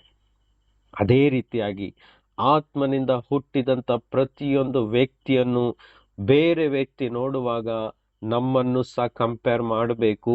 ಈ ವ್ಯಕ್ತಿ ಸಾಧಾರಣ ವ್ಯಕ್ತಿಯಲ್ಲ, ಈ ವ್ಯಕ್ತಿಯಲ್ಲಿ ಏನೋ ಒಂದು ವಿಶೇಷತೆ ಇದೆ. ಆ ವಿಶೇಷತೆ ಏನು ಅಂತ ತಿಳಿದುಕೊಳ್ಳಿಕ್ಕೆ ಹತ್ತಿರ ಬಂದಾಗ ಅವರಿಗೆ ನಾವು ಸುವಾರ್ತೆಯನ್ನು ಈಸಿಯಾಗಿ ಹೇಳ್ಕೊಡ್ಬೋದು. ಅವರು ಆ ಸುವಾರ್ತೆಯನ್ನು ನಂಬಿ ಅವರು ಸಹ ರಕ್ಷಣೆ ಹೊಂದಿ ದೇವರ ರಾಜ್ಯದ ಭಾಗ್ಯವನ್ನು ಪಡೆದುಕೊಳ್ಳುವರು, ದೇವರಿಗೆ ಸಂತಾನವಾಗುವರು. ಆಮೇಲೆ ಅವರಿಗೂ ಸಹ ಹೊಸ ಜೀವವು ಸಿಗುವುದು. Praise Lord. ಹಾಗಾದ್ರೆ ಮೊದಲು ನಾವು ಆ ಹೊಸ ಹುಟ್ಟಿನ ಅನುಭವದಲ್ಲಿ ಬದುಕುವರಾಗಬೇಕು ಎಂಬುದು ಕರ್ತನ ಆಸೆಯಾಗಿದೆ. ಇನ್ನೊಂದು ವಾಕ್ಯವನ್ನು ಓದುವ. 2 ಕೊರಿಂಥದವರಿಗೆ ಬರೆದ ಪತ್ರ 2 ಕೊರಿಂಥಿ 5ನೇ ಅಧ್ಯಾಯ ವಾಕ್ಯ 17 ಓದುವ. Thank you Jesus. ವಾಕ್ಯ 17 ಓದುವ. ಹೀಗಿರಲಾಗಿ ಯಾವನಾದರೂ ಕ್ರಿಸ್ತನಲ್ಲಿದ್ದರೆ ಅವನು ನೂತನ ಸೃಷ್ಟಿಯಾದನು. ಈಗೋ ಪೂರ್ವ ಸ್ಥಿತಿ ಹೋಗಿ ಎಲ್ಲ ನೂತನವಾಯಿತು. ಇದೆಲ್ಲ ದೇವರಿಂದಲೇ ಉಂಟಾದದ್ದು. ಸಾಕು ನೋಡಿ. ಹೀಗಿರಲಾಗಿ ಯಾರಾದರೂ ಕ್ರಿಸ್ತ ಯೇಸುವಿನಲ್ಲಿ ಇದ್ದರೆ, ಅಂದ್ರೆ ಕ್ರಿಸ್ತ ಯೇಸುವಿನಲ್ಲಿ ನಂಬಿಕೊಂಡಿದ್ದರೆ ಅವರೇ ಹೊಸ ಸೃಷ್ಟಿಯನ್ನು ಪಡೆದುಕೊಂಡವರು, ನೂತನ ಸೃಷ್ಟಿಯನ್ನು ಪಡೆದುಕೊಂಡವರು, ಅವರೇ ಆತ್ಮದಲ್ಲಿ ಹೊಸದಾಗಿ ಹುಟ್ಟಿದವರು ಆಗಿದ್ದಾರೆ. Praise Lord. ಅದೇ ಯೇಸು ಸ್ವಾಮಿ ಹೇಳುವಂತ ವಾಕ್ಯದ ಅರ್ಥ. ಯಾರ್ಯಾರು ಯೇಸು ಕ್ರಿಸ್ತನನ್ನು ನಂಬಿ ಆತ್ಮದಲ್ಲಿ ಹೊಸ ಹುಟ್ಟನ್ನು ಪಡೆದುಕೊಂಡಿದ್ದಾರೋ ಅವರು ಹೊಸದಾಗಿ ಹುಟ್ಟಿದ್ದಾರೆ ಅಂತ ಅರ್ಥ. ಕ್ರಿಸ್ತನಲ್ಲಿ ಹೊಸ ಜೀವಿತ ಉಂಟೆನ್ನೋದು ಅರ್ಥ. ಅವರಿಗೆ ಇನ್ನು ಮೇಲೆ ಪೂರ್ವ ಸ್ಥಿತಿ ಇರುವುದಿಲ್ಲ. ಅದೆಲ್ಲವೂ ಅಳಿಸಿ ಹೋಗಿ ಪೂರ್ವದಲ್ಲಿದ್ದಂಥ ಎಲ್ಲಾ ಥರದ ಸ್ವಭಾವಗಳು ಅಳಿಸಿ ಹೋಗಿ ಯೇಸು ಕ್ರಿಸ್ತನಲ್ಲಿ ಹೊಸ ಸೃಷ್ಟಿಯ ಅನುಭವದಲ್ಲಿ ಅವರು ಬಂದಿರ್ತಾರೆ ಎನ್ನುವುದು ಸ್ಪಷ್ಟ. ಇದು ಏನೇನೆಂಬುದನ್ನು ನಾವು ತಿಳ್ಕೊಳ್ತಾ ಹೋಗ್ಬೇಕು. ನೋಡಿ, ಇವತ್ತು ಸಹ ನಮ್ಮ ಮನದಲ್ಲಿ ಇನ್ನೂ ಸಹ ಕರಪ್ಷನ್ ಸ್ವಭಾವದಲ್ಲಿ ಇನ್ನೂ ಸಹ ಗಲಿಬಿಲಿಗಳು, ಗೊಂದಲಗಳು, ಸಂಶಯಗಳು, ಪಾಪದ ಸ್ವಭಾವಗಳು, ಅಟ್ರಾಕ್ಷನ್ಗಳು, ಕೆಟ್ಟ ಆಲೋಚನೆಗಳು ಇನ್ನೂ ಸಹ ಇರುವುದಾದ್ರೆ ಅದು ನೂತನ ಸೃಷ್ಟಿಗೆ ಹೋಲಿಕೆ ಆಗುವುದಿಲ್ಲ. ಇವತ್ತು ಯೇಸು ಕ್ರಿಸ್ತನ ಆತ್ಮ ನಮ್ಮನ್ನು, ನಮ್ಮ ಮನಸ್ಸನ್ನೆಲ್ಲ ಶುದ್ಧ ಮಾಡಿ ಹೊಸ ಸೃಷ್ಟಿಯ ಅನುಭವದಲ್ಲಿ ನಮಗೆ ನಡೆಸಲಿಕ್ಕೆ ತಯಾರಿದ್ದಾರೆ. ಒಂದು ವೇಳೆ ನಾವು ಒಪ್ಪಿಸಿಕೊಡುವುದಾದ್ರೆ, ಕರ್ತನೆ ಇನ್ನು ಮೇಲಿಂದ ನನ್ನ ಈ ಮನಸ್ಸು, ನನ್ನ ಆಲೋಚನೆಗಳು, ನನ್ನ ಸ್ವಭಾವಗಳು, ನನ್ನ ಈ ಶರೀರದ ಒಂದೊಂದು ವರ್ತನೆಗಳು, ಕ್ರಿಯೆಗಳು, ನನ್ನ ಮಾತುಗಳು ಎಲ್ಲವೂ ಏನಾಗಬೇಕು? ಹೊಸದಾಗಬೇಕು. ನನ್ನ ಪೂರ್ವ ಜೀವಿತದಲ್ಲಿದ್ದಂಥ, ನನ್ನ ಹಳೆಯ ಜೀವಿತದಲ್ಲಿದ್ದಂಥ ಯಾವುದೇ ಸ್ವಭಾವಗಳು ನನ್ನ ಈ ಜೀವಿತದಲ್ಲಿ, ಇವತ್ತು ಬದುಕ್ತಿರುವಂತಹ ಜೀವಿತದಲ್ಲಿ ಇರಬಾರದು ಎನ್ನುವ ಮನಸ್ಸಿನೊಂದಿಗೆ ಕರ್ತನ ಸನ್ನಿಧಿಯಲ್ಲಿ ಇವತ್ತು ಕೂತ್ಕೊಳ್ಳುವಾಗ ನಾವು ಒಂದು ನಿರ್ಧಾರ ಮಾಡುವುದಾದರೆ, ಕರ್ತನ ಆತ್ಮವು ಬಲದಿಂದಲೂ ನಮ್ಮನ್ನು ಶುದ್ಧಗೊಳಿಸಿ ಆತನ ವಾಕ್ಯದಿಂದ ಶುದ್ಧ ಮಾಡಿ ನಮಗೆ ಹೊಸ ಮನಸ್ಸನ್ನು ನೀಡಲಿಕ್ಕೆ ಆತನು ತಯಾರಿದ್ದಾರೆ. ಆವಾಗ ನಾವು ಕ್ರಿಸ್ತನಲ್ಲಿ ಹೊಸ ಸೃಷ್ಟಿ, ನೂತನ ಸೃಷ್ಟಿ ಅನ್ನೋದು ಸ್ಪಷ್ಟವಾಗುತ್ತೆ. ನೋಡಿ, ನಾವು ಈ ಕೆಟ್ಟ ಪ್ರಪಂಚದಲ್ಲಿ ಬದುಕ್ತಾ ಇರುವಾಗ ಈ ಲೋಕದಲ್ಲಿರುವಂತ ಎಲ್ಲ ಕೆಟ್ಟತನವು ನಮ್ಮ ಕಣ್ಣಿನ ಮುಖಾಂತರ, ನಮ್ಮ ಕಿವಿಯ ಮುಖಾಂತರ, ನಮ್ಮ ಆಲೋಚನೆ ಮುಖಾಂತರ ಒಳಗಡೆ ಬರ್ತಾ ಇರ್ತವೆ. ಹಲ್ಲೆಲೂಯಾ. ಸೊ ಹಾಗಾದ್ರೆ ಇವನ್ನೆಲ್ಲ ಫಿಲ್ಟರ್ ಮಾಡ್ಬೇಕಂದ್ರೆ ನಾವು ಕ್ರಿಸ್ತನಲ್ಲಿ ಏನಾಗಿರ್ಬೇಕು? ಆ ಹೊಸ ಹುಟ್ಟಿನ ಬದುಕನ್ನು ಅನುಭವಿಸ್ತಾ ಇರಬೇಕು. ಅಂದ್ರೆ ಒಳಗಡೆ ಪವಿತ್ರಾತ್ಮನು ಬಲವಾಗಿ ನಮ್ಮೊಳಗೆ ಜೀವಿಸ್ತಾ ಇದ್ದಾನೆ ಎನ್ನುವ ಅನುಭವದಲ್ಲಿ ಪ್ರತಿ ದಿನವೂ ನಾವು ಕಳೆಯಬೇಕು. ಹಾಗೆ ಕಳೀತಿರುವಾಗ ಹೊರಗಿಂದ ಬರುವಂತ ಎಲ್ಲ ಅಪಾಯದ ಸಂಗತಿಗಳು, ಪಾಪದ ಸ್ವಭಾವಗಳು, ಎಲ್ಲ ಶೋಧನೆಗಳು, ಎಲ್ಲ ರೋಗಗಳು ಸಹ ನಮ್ಮ ಜೀವಿತಕ್ಕೆ ಹಾನಿ ಮಾಡುವುದೇ ಇಲ್ಲ.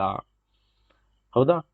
ಕಣ್ಣಿನಿಂದ, ಕಿವಿಯಿಂದ ಮಾತ್ರವಲ್ಲ, ಬಾಯಿಂದ ಸೇವಿಸುವ ಆಹಾರದಲ್ಲಿಯೂ ಸಹ ವಿಷ ಪದಾರ್ಥಗಳು ಸೇರಿಕೊಂಡು ನಮ್ಮ ಶರೀರವನ್ನು ಸಹ ಏನ್ ಮಾಡ್ತಾ ಇರ್ತದೆ? ಹಾಳು ಮಾಡ್ತಾ ಇರ್ತದೆ. ಇವತ್ತು ಸಿಗುವಂತ ಎಲ್ಲ ಪದಾರ್ಥಗಳಲ್ಲಿ ಸ್ವಲ್ಪವಾದ್ರೂ ಕೆಮಿಕಲ್ ಉಂಟು, ವಿಷ ಉಂಟು. ಹೌದಾ? ಯಾಕಂದ್ರೆ ಕಾಲವೆಲ್ಲ ಬದಲಾಗ್ಬಿಟ್ಟಿದೆ. ಇದು ಹೊಸ ಯುಗದಲ್ಲಿ ಬದುಕ್ತಾ ಇದ್ದಾರೆ ಜನರು, ಟೆಕ್ನಾಲಜಿಯಲ್ಲಿ ಬದುಕ್ತಾ ಇದ್ದಾರೆ. ಆಹಾರದ ಕುರಿತು ಚಿಂತೆ ಇಲ್ಲ. ಆಹಾರವನ್ನು ಶುದ್ಧವಾಗಿ ಬೆಳೆಸಬೇಕೆನ್ನುವ ಚಿಂತೆಗಿಂತ ಟೆಕ್ನಾಲಜಿಯನ್ನು, ಸಾಫ್ಟ್ವೇರ್ ಅನ್ನು ಚೆನ್ನಾಗಿ ಇಂಪ್ರೂವ್ ಮಾಡ್ತಾ ಜನರ ಶರೀರಕ್ಕೆ ವ್ಯಾಲ್ಯೂ ಇಲ್ಲದೆ ಮೆಡಿಸಿನ್ಗಳನ್ನು ಜಾಸ್ತಿ ಉತ್ಪನ್ನ ಮಾಡ್ತಾ ಇದ್ದಾರೆ. ಯಾಕೆ? ರೋಗ ಜಾಸ್ತಿಯಾಗಿ ಬೆಳೀತಾ ಇದೆ.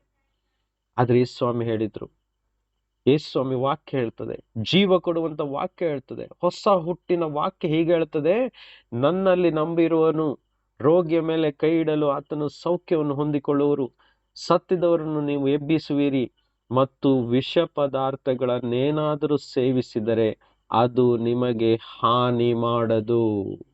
ನೋಡಿದ್ರಾ, ಇದು ಹೊಸ ಹುಟ್ಟಿನ ಅನುಭವ, ಇದು ನಮ್ಮಲ್ಲಿ ಆಗ್ಬೇಕು. ಈ ವಾಕ್ಯಗಳು 2000 ವರ್ಷಗಳ ಹಿಂದೆ ಮಾತ್ರ ಅಲ್ಲ ಅದು ಕೆಲಸ ಮಾಡ್ತಾ ಇದ್ದಿದ್ದು. ಇವತ್ತು ಸಹ ಅದೇ ವಾಕ್ಯ ಅದೇ ಸ್ಪಷ್ಟತೆಯಲ್ಲಿ ಅದೇ ಶಕ್ತಿಯನ್ನು ಹೊಂದಿಕೊಂಡು ನಮ್ಮ ಜೀವಿತದಲ್ಲಿ ಕೆಲಸ ಮಾಡ್ತದೆ. ಯಾಕೆ? ಯೇಸು ಸ್ವಾಮಿ ಬದಲಾಗಿಲ್ಲ. ನಿನ್ನೆ ಇದ್ದ ಹಾಗೆ ಇವತ್ತು ಮುಂದೆ ಸಹ ಒಂದೇ ಸಮಾನವಾಗಿರ್ತಾರೆ ಅಂತ ಹೇಳಿ ವಾಕ್ಯ ಹೇಳ್ತದೆ. ಹಾಗಾಗಿ ಆತನ ವಾಕ್ಯವೂ ಸಹ ಹಿಂದೆ ಇದ್ದ ಹಾಗೆ ಇವತ್ತು ನಾಳೆಯೂ ಸಹ ಒಂದೇ ತರ ಕೆಲಸ ಮಾಡ್ತದೆ. ಈ ವಾಕ್ಯವು ನಮ್ಮ ಹೃದಯವನ್ನು, ನಮ್ಮ ಮನಸ್ಸನ್ನು, ನಮ್ಮ ಶರೀರವನ್ನು, ನಮ್ಮ ಮಾತುಗಳನ್ನು ಎಲ್ಲ ಶುದ್ಧ ಮಾಡಲಿ ಎಂದು ಇವತ್ತು ನಾವು ಪ್ರಾರ್ಥನೆಯೊಂದಿಗೆ ಈ ವಾಕ್ಯದಲ್ಲಿ ಮುಂದುವರಿಯೋರಾಗೋಣ. ಆಮೇನ್. Praise the Lord. ಹೀಗೆ ವಾಕ್ಯ ಹೇಳ್ತದೆ, ಕ್ರಿಸ್ತನಲ್ಲಿದ್ದರೆ ನಾವು ಹೊಸ ಸೃಷ್ಟಿ. ಪೂರ್ವಸ್ಥಿತಿ ಎಲ್ಲ ಹೋಯಿತು ಎನ್ನುವ ಆಲೋಚನೆಯೊಂದಿಗೆ ನಾವು ಇವತ್ತು ಮುಂದುವರಿಬೇಕು. ಕೆಟ್ಟ ಆಲೋಚನೆಗಳು ಬರುವಾಗ ನಾನು ಹೊಸ ಸೃಷ್ಟಿ, ಇನ್ನು ನನ್ನೊಳಗೆ ನಿನಗೆ ಯಾವ ಅವಸರ ಇಲ್ಲ ಎಂದು ಅದನ್ನು ಹೊಡೆದು ಓಡಿಸಾಡ್ಲಿಕ್ಕೆ ನಮಗೆ ದೇವರ ವಾಕ್ಯವನ್ನು ಕೊಟ್ಟಿದ್ದಾರೆ. ಹೌದಾ? ಹಾವನ್ನು ಚೇಳನ್ನು ವೈರಿಯ ಸಮಸ್ತ ಬಲವನ್ನು ತುಳಿಯುವುದಕ್ಕೆ ನಾನು ನಿಮಗೆ ಅಧಿಕಾರ ಕೊಟ್ಟಿದ್ದೇನೆ, ಉಪಯೋಗಿಸಿರಿ. ಪೂರ್ಣವಾಗಿ ಅಧಿಕಾರ ನಮಗೆ ಕೊಟ್ಟಿದ್ದಾರೆ, ನಾವು ಅದನ್ನು ಉಪಯೋಗಿಸ್ಬೇಕು. ಯಾವ ದುಷ್ಟತನ ನಮ್ಮ ಒಳಗೆ ಬರುವಾಗ ಯೇಸು ಸ್ವಾಮಿ ಕೊಟ್ಟಂತ ಈ ವಾಕ್ಯ ವೈರಿಯ ಸಮಸ್ತ ಬಲವನ್ನು ತುಳಿಯುವುದಕ್ಕೆ, ಅಂದ್ರೆ ನಾಶ ಮಾಡುವುದಕ್ಕೆ, ಅದನ್ನು ಹೊಡೆದು ಹಾಕ್ಲಿಕ್ಕೆ ನಿಮಗೆ ಪವರ್ ಅನ್ನು ನಾನು ನಿಮ್ಮ ಕೈಯಲ್ಲಿ ಕೊಟ್ಟಿದ್ದೇನೆ. ಹೌದಾ? ದೇಶವನ್ನು ಕಾಯಲಿಕ್ಕೆ ಸೈನಿಕರ ಕೈಯಲ್ಲಿ ಬಂದೂಕನ್ನು ಮತ್ತು ಬಾಂಬ್ಗಳನ್ನೆಲ್ಲ ಕೊಟ್ಟಿರ್ತಾರೆ. ಯಾಕೆ? ಶತ್ರುಗಳು ದೇಶದ ಒಳಗೆ ಬರಬಾರ್ದು ಅಂತ. ಅವರನ್ನು ಬರುವ ಸಂದರ್ಭ ಇದ್ದರೆ ಅವರು ಅದನ್ನು ಉಪಯೋಗಿಸಿ ಆಯುಧಗಳಿಂದ ಶತ್ರುಗಳನ್ನು ಸಂಹರಿಸ್ತಾರೆ.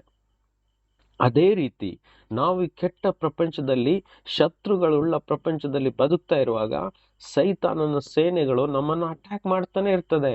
ರೋಗಗಳಿಂದ, ಮನಸ್ಸನ್ನು ದುಃಖಪಡಿಸುವುದರಿಂದ, ಟೆನ್ಷನ್ಗಳನ್ನು ಹಾಕುತ್ತಾ, ಡಿಪ್ರೆಷನ್ಗಳನ್ನು ಹಾಕುತ್ತಾ, ಬೇಸರವನ್ನು ಹಾಕುತ್ತಾ, ಕುಟುಂಬವನ್ನು ಹೊಡೆಯುತ್ತಾ, ಕುಟುಂಬದಲ್ಲಿ ತೊಂದರೆಗಳನ್ನು ಕೊಡುತ್ತಾ, ಬಡತನದಲ್ಲಿ ಹಾಕುತ್ತಾ, ಕಷ್ಟದಲ್ಲಿ ಹಾಕುತ್ತಾ ನಮ್ಮನ್ನು ಏನ್ ಮಾಡ್ತಾ ಇರ್ತದೆ? ಶತ್ರುಗಳು ನಮ್ಮನ್ನು ಹೊಡಿತಾ ನಮ್ಮನ್ನು ಕಂಗಾಲಾಗಿ ಮಾಡ್ತದೆ. ಅದಕ್ಕೋಸ್ಕರ ಕರ್ತನು ನಮಗೆ ಆಯುಧಗಳನ್ನು ಕೊಟ್ಟಿದ್ದಾರೆ, ನಮ್ಮನ್ನು ಹಾಗೆ ಬಿಟ್ಟು ಹೋಗ್ಲಿಲ್ಲ. ಫುಲ್ ಪವರ್, ಫುಲ್ ಅಥಾರಿಟಿಯನ್ನು ನಮ್ಮ ಕೈಯಲ್ಲಿ ಕೊಟ್ಟಿದ್ದಾರೆ. ಶತ್ರುವಿನ ಸಕಲ ಶಕ್ತಿಯನ್ನು ತುಳಿಯುವುದಕ್ಕೆ ನಾನು ನಿಮಗೆ ಬಾಂಬ್, ಬಂದೂಕು, ನಾವು ಏನ್ ಹೇಳ್ತಿರೋ ಕತ್ತಿ, ಅದನ್ನ ಏನ್ ಬೇಕಾದ್ರೆ ನಾವು ಅಂದ್ಕೊಳ್ಬಹುದು, ಅದು ಅಧಿಕಾರ, ಅದು ಸಾಮರ್ಥ್ಯ, ಅದು ಶಕ್ತಿ. ಅದರ ಮುಂದೆ ಯಾವ ಆಯುಧವೂ ಸಫಲವಾಗುವುದೇ ಇಲ್ಲ ಅಂತ ಹೇಳಲ್ಪಟ್ಟಿದೆ. ಹೌದಾ? ಯೇಸು ಕೊಟ್ಟಂತ ಈ ಆಯುಧದ ಮುಂದೆ ಶತ್ರುವಿನ ಯಾವ ಆಯುಧವೂ ಸಹ ಏನಾಗದು? ಕಾರ್ಯ ಮಾಡದು. ಹೌದಾ? ಈ ಪ್ರಪಂಚದಲ್ಲಿ ಅಂತ ಒಂದು ಆಯುಧ ಇದುವರೆಗೂ ಸೃಷ್ಟಿಯಾಗಿಲ್ಲ ಕರ್ತನ ಆಯುಧದ ಮುಂದೆ. ಅದೇನದು ಕರ್ತನ ಆಯುಧ? ಆತನ ವಾಕ್ಯ. ಯಾವುದದು ವಾಕ್ಯ? ಶತ್ರುವಿನ ಸಕಲ ಶಕ್ತಿಯನ್ನು ಸಂಹರಿಸಲು, ನಿಷ್ಫಲ ಮಾಡಲು, ತುಳಿಯುವುದಕ್ಕೆ ನಿಮಗೆ ಸರ್ವ ಅಧಿಕಾರವನ್ನು ಕೊಟ್ಟಿದ್ದೇನೆ. ಅದು ಯಾವುದು ನಿಮಗೆ ಹಾನಿ ಮಾಡದು. ಅದು ಯಾವುದು ನಿಮಗೆ ಹಾನಿ ಮಾಡದು. ಇವತ್ತು ಹಾನಿ ಮಾಡ್ತಾ ಇದೆ ಅಂದ್ರೆ, ನಮ್ಮ ಮನಸ್ಸಿಗೆ ಹಾನಿ ಆಗ್ತಾ ಇದೆ ಅಂದ್ರೆ, ನಮ್ಮ ಶರೀರಕ್ಕೆ ಹಾನಿ ಆಗ್ತಾ ಇದೆ ಅಂದ್ರೆ, ನಮ್ಮ ಸ್ಪಿರಿಚುವಲ್ ಲೈಫಿಗೆ ಹಾನಿ ಆಗ್ತಾ ಇದೆ ಅಂದ್ರೆ, ನಮ್ಮ ಕುಟುಂಬ ಜೀವಿತಕ್ಕೆ ಹಾನಿ ಆಗ್ತಾ ಇದೆ ಅಂದ್ರೆ, ಇದು ಶತ್ರುವಿನ ಕೆಲಸ. ಈ ಶತ್ರುವಿನ ಕೆಲಸವನ್ನು ಹೊಡೆದಾಡ್ಬೇಕು ಅಂತ ಹೇಳಿದ್ರೆ ನಮ್ಮೊಳಗಿರುವಂತ ಆತ್ಮವು ಬಲಗೊಳ್ಬೇಕು, ಸಂಪೂರ್ಣ ಬಲದಲ್ಲಿ ಜೀವಿಸ್ಬೇಕು, ಸಂಪೂರ್ಣ ಅಧಿಕಾರದಲ್ಲಿ ಜೀವಿಸ್ಬೇಕು, ಸಂಪೂರ್ಣ ಸಾಮರ್ಥ್ಯದಲ್ಲಿ ಜೀವಿಸ್ಬೇಕು. ರೋಗಗಳು ಸಾಧಾರಣವಾಗಿ ನಮ್ಮ ಜೀವಿತದಲ್ಲಿ ಬರಲೇ ಕೂಡದು. ಇದು ದೇವರ ಚಿತ್ತವಲ್ಲ. ನೋಡಿ, ಈ ಶರೀರ ಯಾವತ್ತು ನಾವು ಮುಳುಗಿ ದೀಕ್ಷಾ ಸ್ನಾನವನ್ನು ಪಡೆದುಕೊಳ್ತೀವೋ, ಯೇಸು ಕ್ರಿಸ್ತನ ನಾಮದಲ್ಲಿ ನಂಬಿಕೆ ಇಡ್ತೀವೋ, ಅದೇ ದಿನ ಈ ಶರೀರವು ಸಹ ಕರ್ತನಾದ ಯೇಸುವಿಗೆ ಸ್ವಂತ ಆಲಯವಾಗಿ ಬಿಡುತ್ತದೆ. ಈ ಶರೀರ ನಮ್ಮ ಸ್ವಂತ ಹಕ್ಕಲ್ಲ. ಇನ್ನು ಮೇಲೆ ಇದರೊಳಗೆ ಬಂದಾತನು ಇದನ್ನು 3 ದಿನದಲ್ಲಿ ಕಟ್ಟಿದಾತನು ಆಗಿದ್ದಾನೆ. Praise Lord. ಈ ಶರೀರ ಇನ್ನು ಮೇಲೆ ನಮ್ಮ ಸ್ವಂತ ಹಕ್ಕಿನಲ್ಲಿ ಇಲ್ಲ ಅನ್ನೋದು ಆ ವಾಕ್ಯವನ್ನು ನೆನೆಸ್ಬೇಕು. ಈ ಶರೀರವು ಪರಿಶುದ್ಧಾತ್ಮನ, ಯೇಸು ಕ್ರಿಸ್ತನ ಉಳಿಯುವ ಮನೆಯಾಗಿದೆ, ಉಳಿಯುವ ಸ್ಥಾನವಾಗಿದೆ. ಆತನು ಇಲ್ಲಿ ವಾಸ ಮಾಡ್ತಾನೆ. ಹಾಗಾದ್ರೆ ಈ ಶರೀರಕ್ಕೆ ಪೂರ್ಣ ಅಥಾರಿಟಿ, ಅಧಿಕಾರ ಯಾರ ಕೈಯಲ್ಲಿದೆ? ಕರ್ತನ ಕೈಯಲ್ಲಿದೆ, ಯೇಸು ಸ್ವಾಮಿಯ ಕೈಯಲ್ಲಿದೆ. ಹಾಗಾಗಿ ಭಯಭಕ್ತಿ ಉಳ್ಳವರಾಗಿ ಈ ಶರೀರವನ್ನು ನಾವು ಏನ್ ಮಾಡಬೇಕು? ಕರ್ತನ ಭಯದಲ್ಲಿ ನಾವು ಅದನ್ನ ಕಾಪಾಡಿಕೊಳ್ಳಿಕ್ಕೆ ದಿನಾಲು ಪ್ರಯತ್ನ ಮಾಡಬೇಕು. ಅದು ಹೇಗೆ ಕಾಪಾಡಿಕೊಳ್ಳೋದು? ದಿನಾಲು ಯುದ್ಧ ಇರ್ತದೆ, ಅಟ್ಯಾಕ್ಸ್ಗಳು ಇದ್ದೇ ಇರ್ತದೆ. ಹಾಗಾಗಿ ಕೊಟ್ಟಂತ ಆ ಆಯುಧವನ್ನು ಉಪಯೋಗಿಸ್ತಾ ನಾವು ಜೀವಿಸ್ತಾ ಇರಬೇಕು. ಶತ್ರುವನ್ನು ತುಳಿತಾ ಹೋಗ್ಬೇಕು. ನಾವು ಈ ಬದುಕನ್ನು ಮುಂದೆ ತೆಗೆದುಕೊಂಡು ಹೋಗ್ತಾ ಇದ್ದೇವೆ. ಈ ಬದುಕನ್ನು ಮುಂದೆ ಸಾಗಿಸ್ತಾ ಇದ್ದೇವೆ. ಸಾಗಿಸ್ತಾ ಇರುವಾಗ ಹೊಸ ಶತ್ರುಗಳು ನಮ್ಮನ್ನು ಅಟ್ಯಾಕ್ ಮಾಡ್ತಾನೆ ಇರ್ತವೆ. ಹಾಗಾಗಿ ನಮಗೆ ಕೊಟ್ಟಿರುವಂತ ಆಯುಧ ಯಾವತ್ತೂ ಹಳೆದಾಗುವುದಿಲ್ಲ. ಬರುವಂತ ಎಲ್ಲ ಪ್ರಕಾರದ ಶತ್ರುವಿನ ಸಕಲ ಶಕ್ತಿಯನ್ನು ಏನು ಮಾಡ್ತದೆ? ತುಳಿಲಿಕ್ಕೆ, ನಾಶ ಮಾಡ್ಲಿಕ್ಕೆ ನಮಗೆ ಏನ್ ಮಾಡ್ತದೆ? ಧೈರ್ಯ ಕೊಡ್ತದೆ, ಬಲ ಕೊಡ್ತದೆ, ಪವರ್ ಕೊಡ್ತದೆ. ಅದನ್ನ ನಾವು ತುಳಿತಾ ಇರ್ಬೇಕು. ಆ ಕೆಲಸ ಮಾಡೋದು ನಮ್ಮ ಕೈಯಲ್ಲಿದೆ. ಆ ಕೆಲಸವನ್ನು ಮಾಡದಂತೆ ಶತ್ರುವಿನ ಸೇನೆಗಳು ಏನ್ ಮಾಡ್ತದೆ? ನಮ್ಮ ಕಣ್ಣುಗಳು, ನಮ್ಮ ಕಿವಿಗಳು, ನಮ್ಮ ಬಾಯಿಗಳು, ನಮ್ಮ ಮನಸ್ಸನ್ನು ಮಂಕು ಮಾಡಿ ಇಡ್ತವೆ. ನಾನು ಅನೇಕ ಸಲ ಇದನ್ನೆಲ್ಲ ಕಲಿಸಿದ್ದೇನೆ. ನಮ್ಮ ಮನಸ್ಸನ್ನು ಮಂಕು ಮಾಡ್ತವೆ, ನಮ್ಮ ಬಾಯಿ ತೆರೀಲಿಕ್ಕೆ ಬಿಡುವುದಿಲ್ಲ. ಪರಿಸ್ಥಿತಿಗಳು ಬಂದಾಗ, ಶತ್ರು ನಮ್ಮನ್ನು ಅಟ್ಯಾಕ್ ಮಾಡಿದಾಗ, ನಮ್ಮ ಬಾಯಲ್ಲಿರುವ ಇಬ್ಬಾಯಿ ಕತ್ತಿ ಎಂಬ ಆಯುಧವನ್ನು ಎತ್ಕೊಳ್ಳದ ಹಾಗೆ ನಮ್ಮ ಬಾಯಿಯನ್ನು ಕಟ್ಟಿ ಹಾಕ್ತದೆ, ನಾಲಿಗೆಯನ್ನು ಕಟ್ಟಿ ಹಾಕ್ತದೆ. ಅನೇಕ ಸಲ ನೀವು ಅನುಭವಿಸಿರ್ಬೋದು. ಕೆಲವೊಮ್ಮೆ ಪ್ರಾರ್ಥನೆ ಮಾಡ್ಲಿಕ್ಕೂ ಸಹ ಇಷ್ಟ ಆಗಲ್ಲ. ನೆನಪಲ್ಲಿ ಇಟ್ಕೊಳ್ಳಿ, ಯಾರ್ಯಾರಿಗೆ ಪ್ರಾರ್ಥನೆ ಮಾಡ್ಲಿಕ್ಕೆ ಮನಸ್ಸಾಗುವುದಿಲ್ಲವೋ, ಒಂದು ಉತ್ಸಾಹ ಬರುವುದಿಲ್ಲವೋ, ಅಲ್ಲಿ ದುರಾತ್ಮಗಳು ಉಂಟು. ಮತ್ತು ಪುನಃ ಹೇಳ್ತೀನಿ, ಯಾರಿಗೆ ದೀರ್ಘವಾಗಿ ಪ್ರಾರ್ಥನೆ ಮಾಡಬೇಕು, ಕರ್ತನನ್ನು ಆರಾಧಿಸಬೇಕು ಎನ್ನುವ ಇಚ್ಛೆ ಒಳಗಿಂದ ಹುಟ್ಟುವುದಿಲ್ಲವೋ, ಅಲ್ಲಿ ದುರಾತ್ಮ ಸೇನೆಗಳುಂಟು. Note this point. ಅಲ್ಲಿ ದುರಾತ್ಮ ಸೇನೆಗಳುಂಟು, ಅಲ್ಲಿ ಪವಿತ್ರಾತ್ಮನಿಲ್ಲ. ಯಾಕೆಂದ್ರೆ ಎಲ್ಲಿ ಪವಿತ್ರಾತ್ಮನಿದ್ದಾನೋ ಅಲ್ಲಿ ಶಾಂತಿ, ಸಮಾಧಾನ, ಬಿಡುಗಡೆ ಉಂಟು. ಪವಿತ್ರಾತ್ಮನು ಎಲ್ಲಿದ್ದಾನೋ ಆತನು ನಮಗೆ ಪ್ರಾರ್ಥನೆಗೆ ಯಾವ ರೀತಿ ಪ್ರಾರ್ಥನೆ ಮಾಡಬೇಕು ಅಂತ ಪ್ರೇರಣೆ ಕೊಡ್ತಾ ಇರ್ತಾನೆ. ರೋಮ 8:26 ಓದುವುದಾದರೆ ಹೀಗೆ ಬರೆಯಲ್ಪಟ್ಟಿದೆ. ಓದುವ ನಾವು. ರೋಮಪುರ 8:26 ನೋಡಿ. ಯಾವ ಆತ್ಮದಿಂದ ನಾವು ಪ್ರೇರಣೆ ಆಗ್ತಾ ಇದ್ದೇವೆ ಅನ್ನೋದನ್ನು ಇಲ್ಲಿ ನೋಡುವ.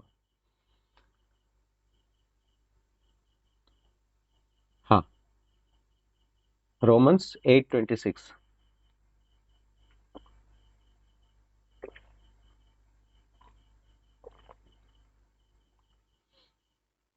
ಓದ್ತೀರಾ?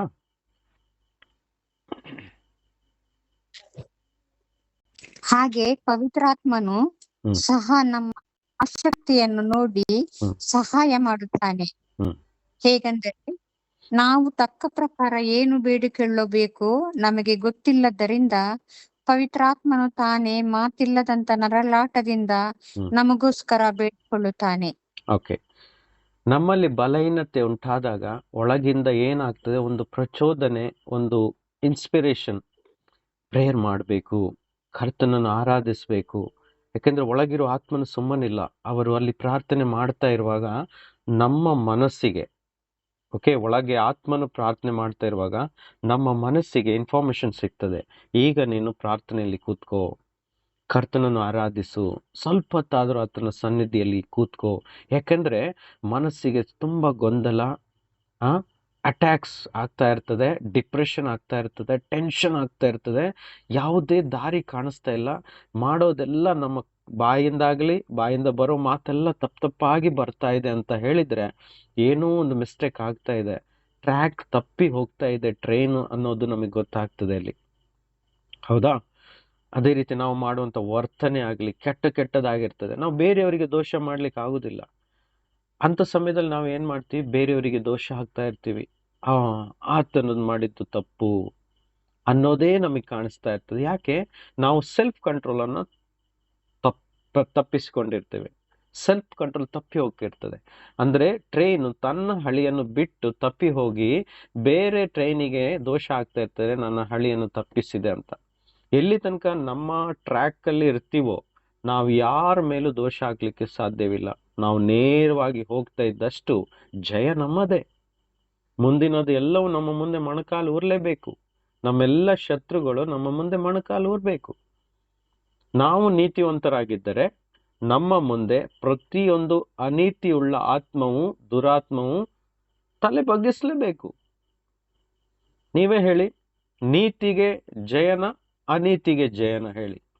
ಯೇಸು ಸ್ವಾಮಿ ನೀತಿವಂತರಾಗಿದ್ದರು, ಎಷ್ಟೇ ಶೋಧನೆ ಬಂದರೂ ಪಾಪ ಮಾತ್ರ ಮಾಡಿಲ್ಲ.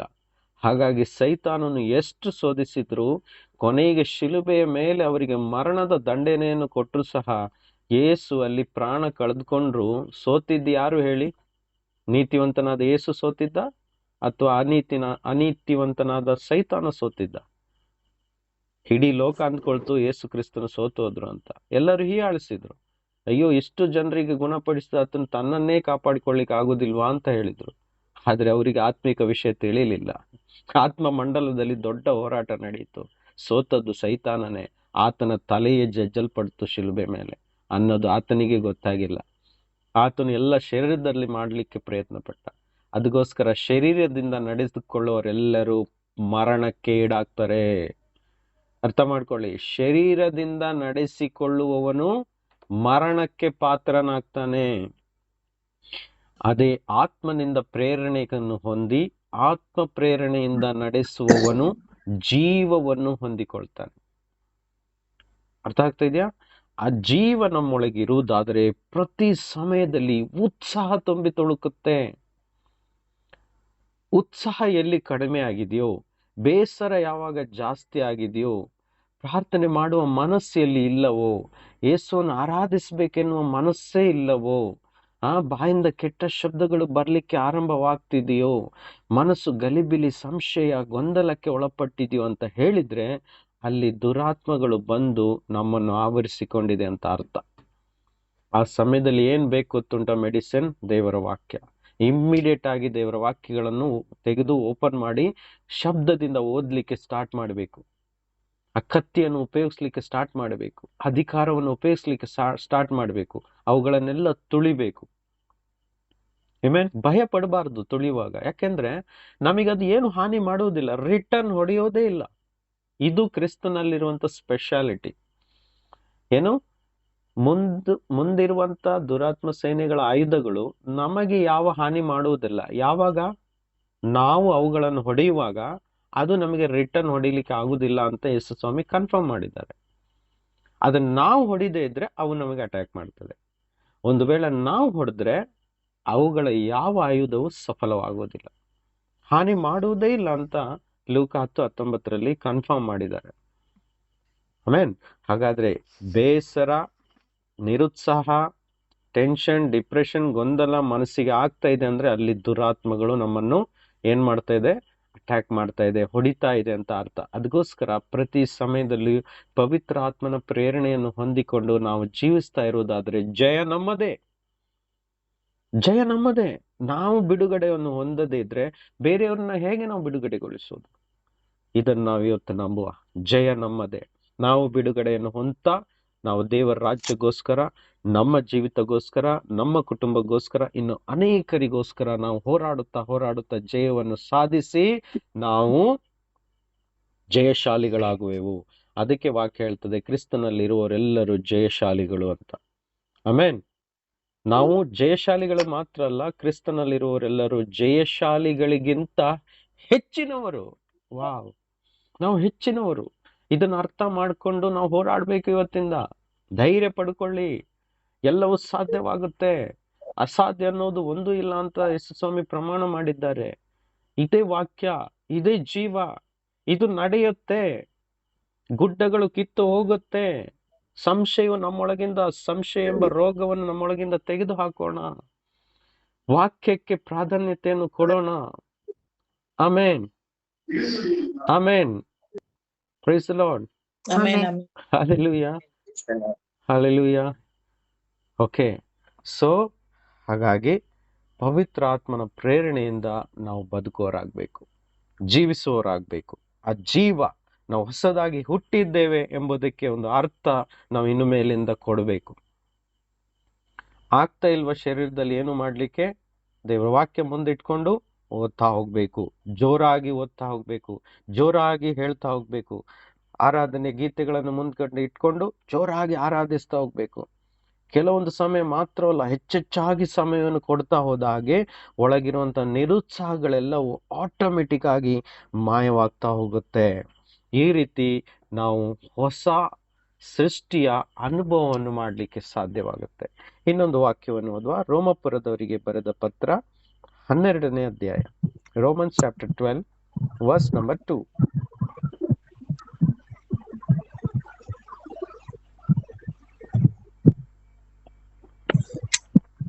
ರೋಮನ್ಸ್ 12:2.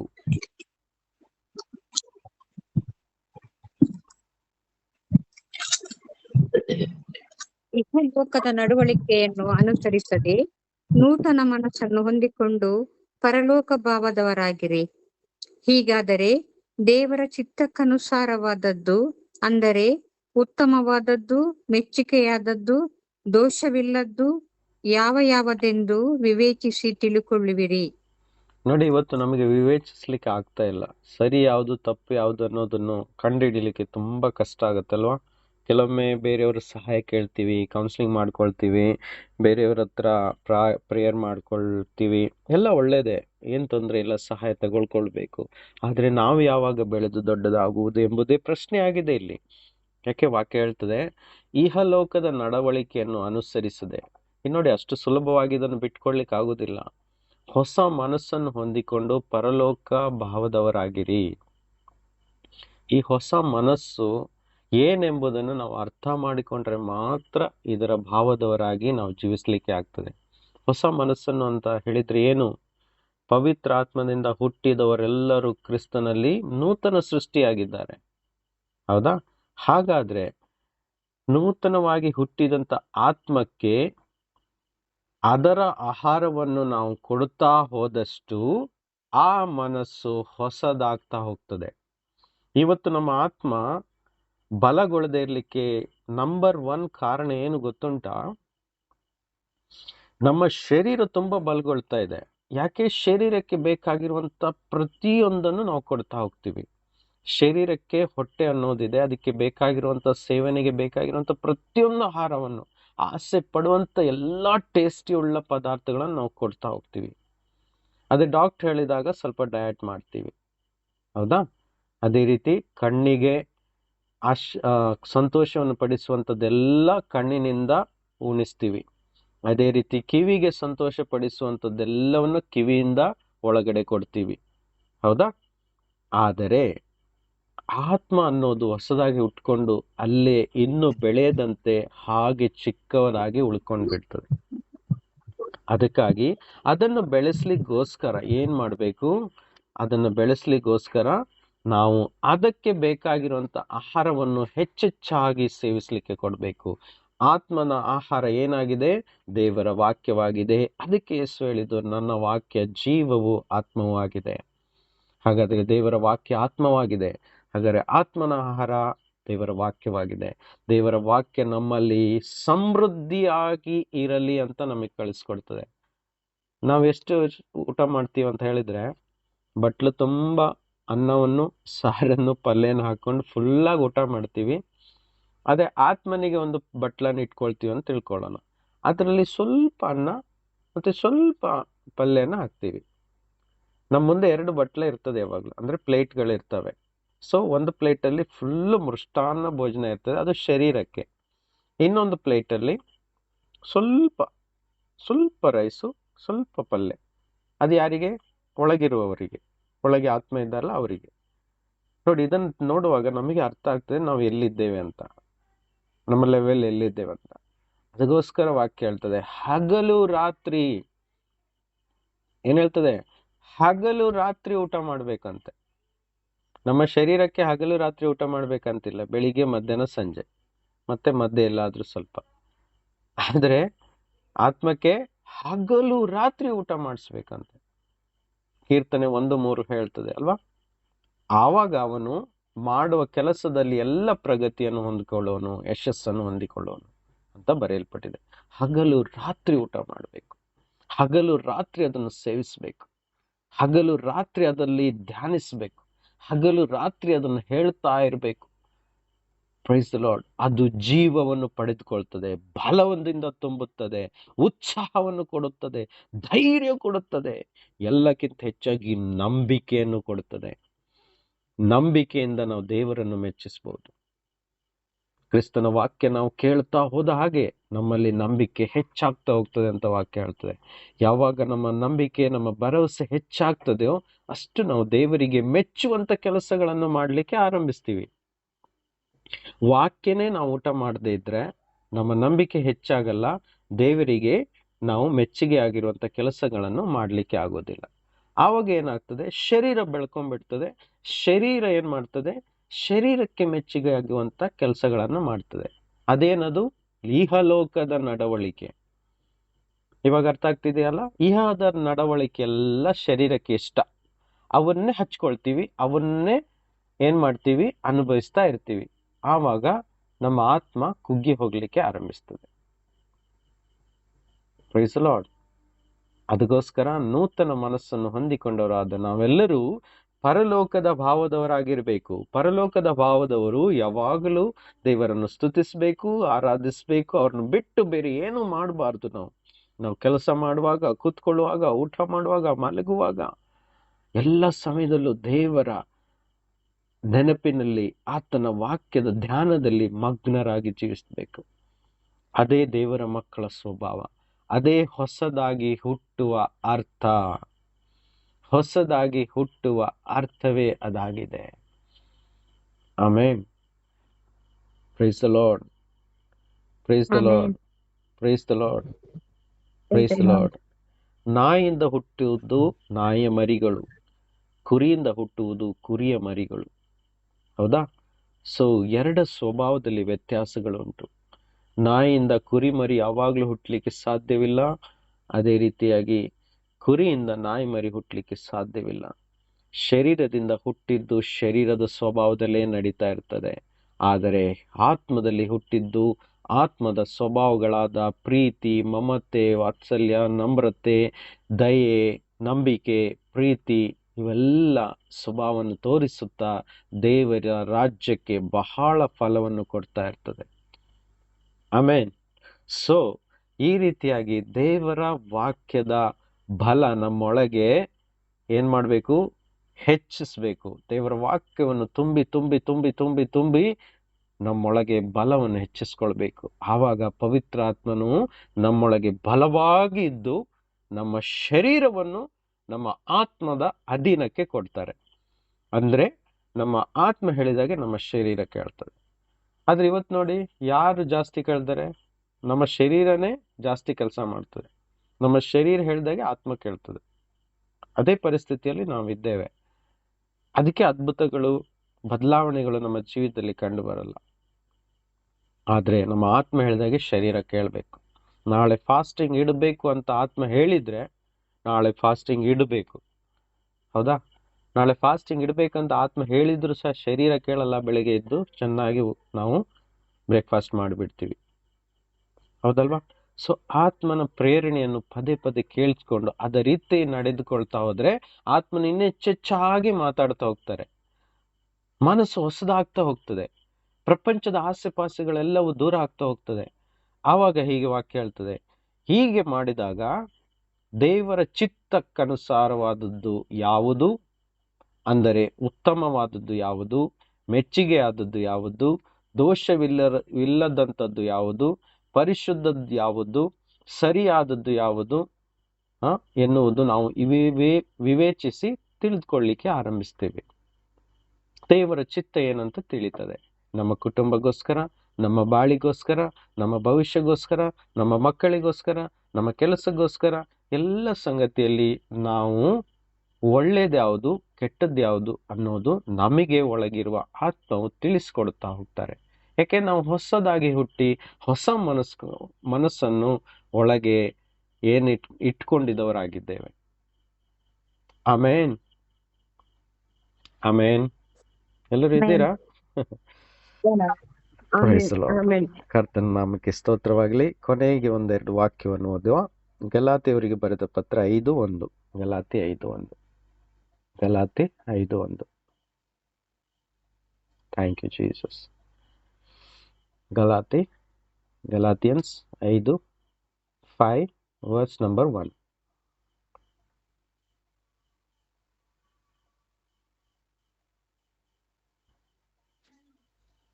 ಕ್ರಿಸ್ತನು ಓದಿ. ಕ್ರಿಸ್ತನು ನಮ್ಮನ್ನು ಸ್ವತಂತ್ರದಲ್ಲಿರಿಸಬೇಕೆಂದು ನಮಗೆ ಬಿಡುಗಡೆ ಮಾಡಿದನು. ಅದರಲ್ಲಿ ಸ್ಥಿರವಾಗಿ ನಿಲ್ಲಿರಿ, ದಾಸತ್ವದ ನೊಗದಲ್ಲಿ ತಿರುಗಿ ಸಿಕ್ಕಿಕೊಳ್ಳಬೇಡಿರಿ. ಸಾಕು. ಕ್ರಿಸ್ತನು ನಮ್ಮನ್ನು ಸ್ವತಂತ್ರ ಮಾಡಿದ್ದಾರೆ, ನಮ್ಮನ್ನು ಬಿಡುಗಡೆ ಮಾಡಿ ಆಯ್ತು. ಎಲ್ಲ ಪ್ರಕಾರದ ಬಂಧನದಿಂದ ಬಿಡುಗಡೆ ಮಾಡ್ಬೇಕಂತಾನೆ ಕ್ರಿಸ್ತನ್ ನಮ್ಮನ್ನು ಆರಿಸಿಕೊಂಡದ್ದು. ಆತನ ಆತ್ಮವನ್ನು ನಮಗೆ ಕೊಟ್ಟದ್ದು.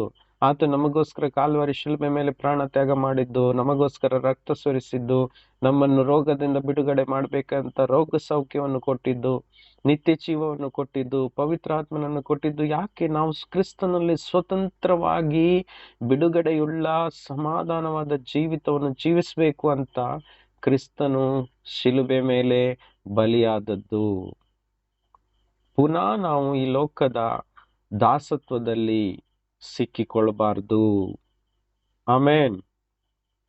ಯೇಸು ಕ್ರಿಸ್ತನ ನಾಮದಲ್ಲಿ ಇವತ್ತು ಸಹ ನಮ್ಮ ಮಧ್ಯದಲ್ಲಿ ಈ ಲೋಕದ ದಾಸತ್ವದಲ್ಲಿ ಇರುವುದಾದರೆ, ಪುನಃ ಅಲ್ಲಿ ಸಿಕ್ಕಿಕೊಂಡಿರುವುದಾದರೆ, ಇದೇ ಕ್ಷಣದಲ್ಲಿ ಅವರು ಸಂಪೂರ್ಣ ಬಿಡುಗಡೆಯನ್ನು ಹೊಂದಿಕೊಳ್ಳಲಿ.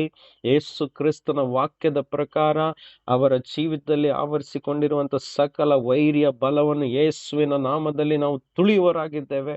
ಅವರನ್ನು ಸಂಪೂರ್ಣವಾಗಿ ಬಿಡುಗಡೆಯಾಗಲಿ ಎಂದು ಘೋಷಿಸುವವರಾಗಿದ್ದೇವೆ. Thank you Jesus. Amen. Yes, ಇನ್ನೂ ಸಹ ದಾಸತ್ವ ಬಂಧನದಲ್ಲಿ ಇದ್ದೇವೆ ಅಂತ ಹೇಳೋದಾದ್ರೆ, ಖಂಡಿತವಾಗಿ ಆಯುಧವನ್ನು ಉಪಯೋಗಿಸಿ ನಮ್ಮನ್ನೇ ಬಿಡುಗಡೆ ಮಾಡ್ಕೊಳ್ಬೇಕು. ಆತನು ಬಿಡುಗಡೆ ಕೊಟ್ಟಾಯ್ತು. ನಮ್ಗೆ ಕೈಯಲ್ಲಿ ಆಯುಧ ಇದೆ. ಪುನಃ ಬರ್ತಾ ಇದೆಯಾ ಬಂಧನ? ಆಯುಧ ಉಪಯೋಗಿಸ್ಬೇಕು. ವಾಕ್ಯದಲ್ಲಿ ಸ್ಥಿರಪಡಿಸ್ಕೊಳ್ಬೇಕು. ವಾಕ್ಯದಲ್ಲಿ ಸ್ಥಿರವಾಗಿ ನಿಲ್ಬೇಕು. ಅಲ್ಲಿ ನೋಡಿ ಹೇಳ್ತದೆ ವಾಕ್ಯ, ಅದರಲ್ಲಿ ಸ್ಥಿರವಾಗಿ ನಿಲ್ಲಿರಿ. ಯಾಕೆ ಆಗ್ತಾ ಇಲ್ಲ? ಆ ಸ್ಥಿರತೆಗೆ ಆಧಾರವೇ ದೇವರ ವಾಕ್ಯ. ಆ ಸ್ಥಿರತೆಗೆ ಆಧಾರವೇ ದೇವರ ವಾಕ್ಯ. ಎಲ್ಲಿ ದೇವರ ವಾಕ್ಯ ಇದೆಯೋ ಅಲ್ಲಿ ಸ್ಥಿರತೆ ಇದೆ, ಅಲ್ಗಾಡೋದಿಲ್ಲ. ಯಾಕಂದ್ರೆ ಅದು ಸ್ಥಿರವಾಗಿ ಕಟ್ಟಿರುವಂಥದ್ದು, ಪರಲೋಕದಲ್ಲಿ ಸ್ಥಿರವಾಗಿದೆ. ದೇವರ ವಾಕ್ಯ ಭೂಲೋಕದಲ್ಲಿ ಬೈಬಲ್ ಅನ್ನು ಎಷ್ಟು ಸುಟ್ಟು ಹಾಕಿದ್ರು ಸಹ ಅದು ಮೊದಲು ಅದರ ಒರಿಜಿನಲ್ ಪ್ರಿಂಟು ಪರಲೋಕದಲ್ಲಿ ಸ್ಥಿರವಾಗಿ ನಿಂತಿದೆ. ಅದಕ್ಕೋಸ್ಕರ ಯಾರ ಹತ್ರನೂ ಅದನ್ನು ಅಲ್ಗಾಡಿಸ್ಲಿಕ್ಕೆ ಸಾಧ್ಯವಿಲ್ಲ. ಯಾಕೆಂದ್ರೆ ದೇವರ ವಾಕ್ಯವೇ ದೇವರಾಗಿದ್ದಾರೆ. ಆದಿಯಲ್ಲಿ ವಾಕ್ಯವಿತ್ತು, ವಾಕ್ಯ ದೇವರ ಬಳಿಯಲ್ಲಿತ್ತು, ವಾಕ್ಯವೇ ದೇವರಾಗಿತ್ತು. ಪುಸ್ತಕದಲ್ಲಿ ಪ್ರಿಂಟ್ ಅನ್ನು ಎಷ್ಟು ಬೇಕಾದ್ರೆ ಅಳಿಸಾಕ್ಬೋದು, ಆದರೆ ದೇವರ ವಾಕ್ಯ ಎಂಬುದು ಅದು ಕಣ್ಣಿಗೆ ಕಾಣುವಂಥದ್ದಲ್ಲ. ಗಾಳಿ ಯಾವ ಕಡೆಗೆ ಬೀಸುತ್ತದೆ ಅಂತ ಯಾರಿಗೂ ತಿಳಿಯೋದಿಲ್ಲ, ಆದರೆ ಅದರ ಎಫೆಕ್ಟ್ ಇರುತ್ತೆ. ನೋಡಿ, ಮರದ ಎಲೆಗಳು ಅಲ್ಲಾಡುತ್ತೆ, ಮರ ಅಲ್ಲಾಡುತ್ತೆ ಅನ್ನುವಾಗ ನಮಗೆ ಗೊತ್ತಾಗ್ತದೆ ಗಾಳಿ ಬೀಸ್ತಾ ಇದೆ ಅಂತ.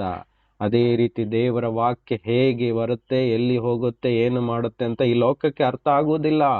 ಆದರೆ ವಾಕ್ಯದಲ್ಲಿ ಸ್ಥಿರವಾಗಿ ನಿಲ್ಲುವವರಿಗೆ ಅರ್ಥ ಆಗುತ್ತೆ. ದೇವರ ವಾಕ್ಯ ಯಾವ ರೀತಿ ಕೆಲಸ ಮಾಡುತ್ತೆ, ಏನು ಮಾಡಲಿಕ್ಕೆ ಸಾಧ್ಯವಿದೆ.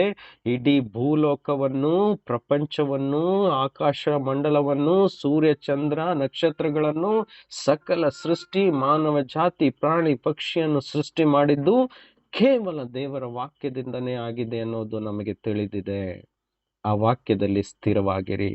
ಆ ವಾಕ್ಯವೇ ಎಲ್ಲವನ್ನು ಸರಿಪಡಿಸ್ತದೆ.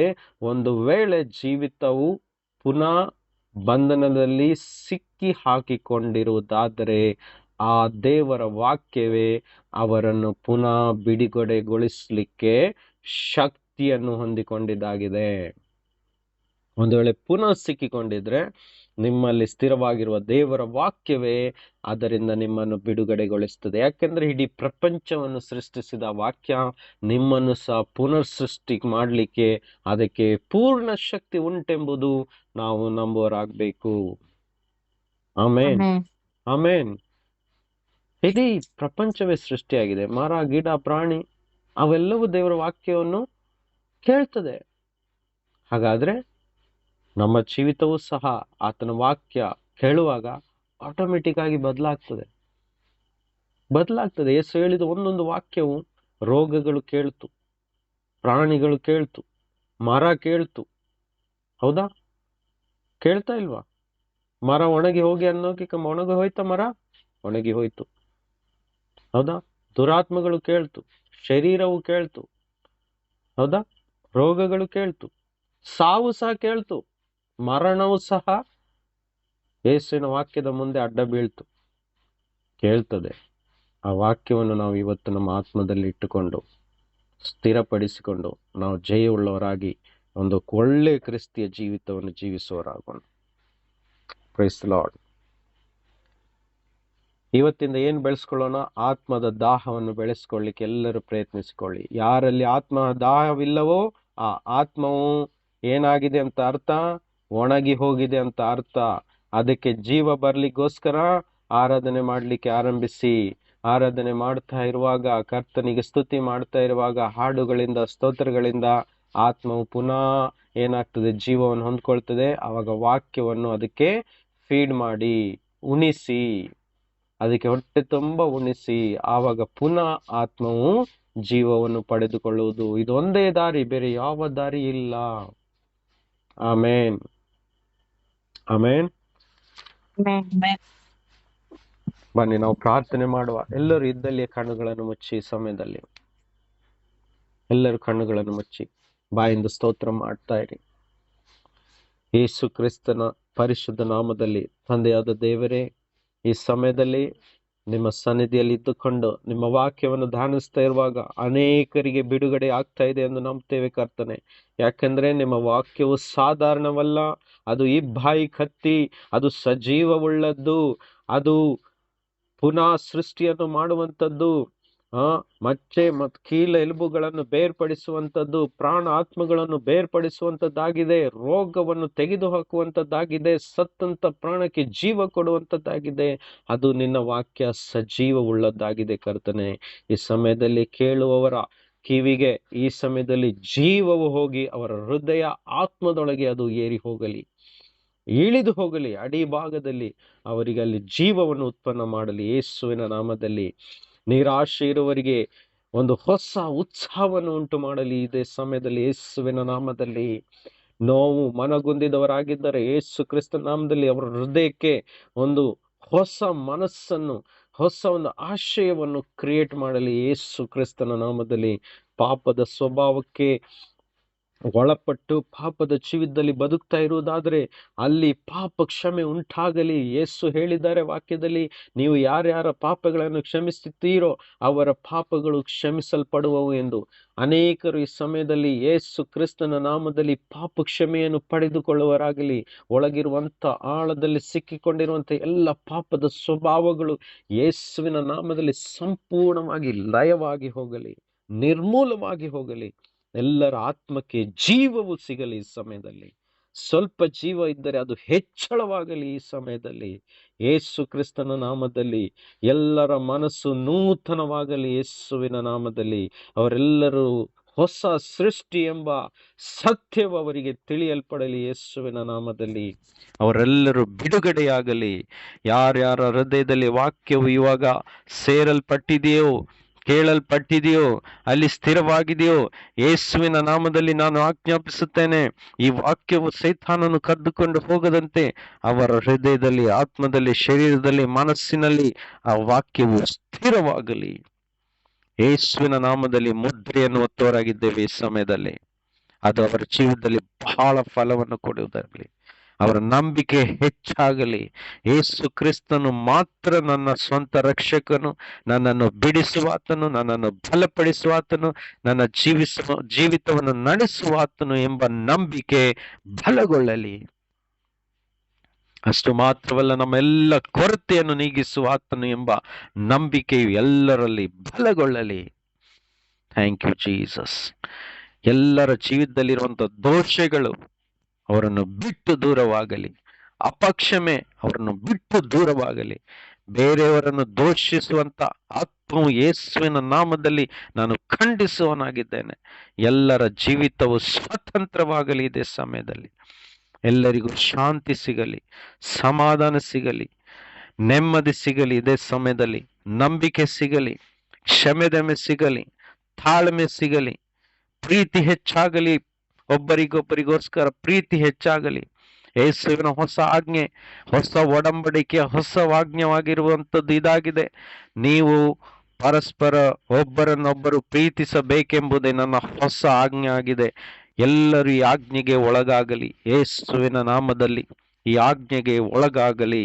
ಕ್ಷಮೆಯು ಹೆಚ್ಚಾಗಲಿ, ಎಲ್ಲರನ್ನು ಕ್ಷಮಿಸುವವರಾಗಲಿ. Thank you Jesus.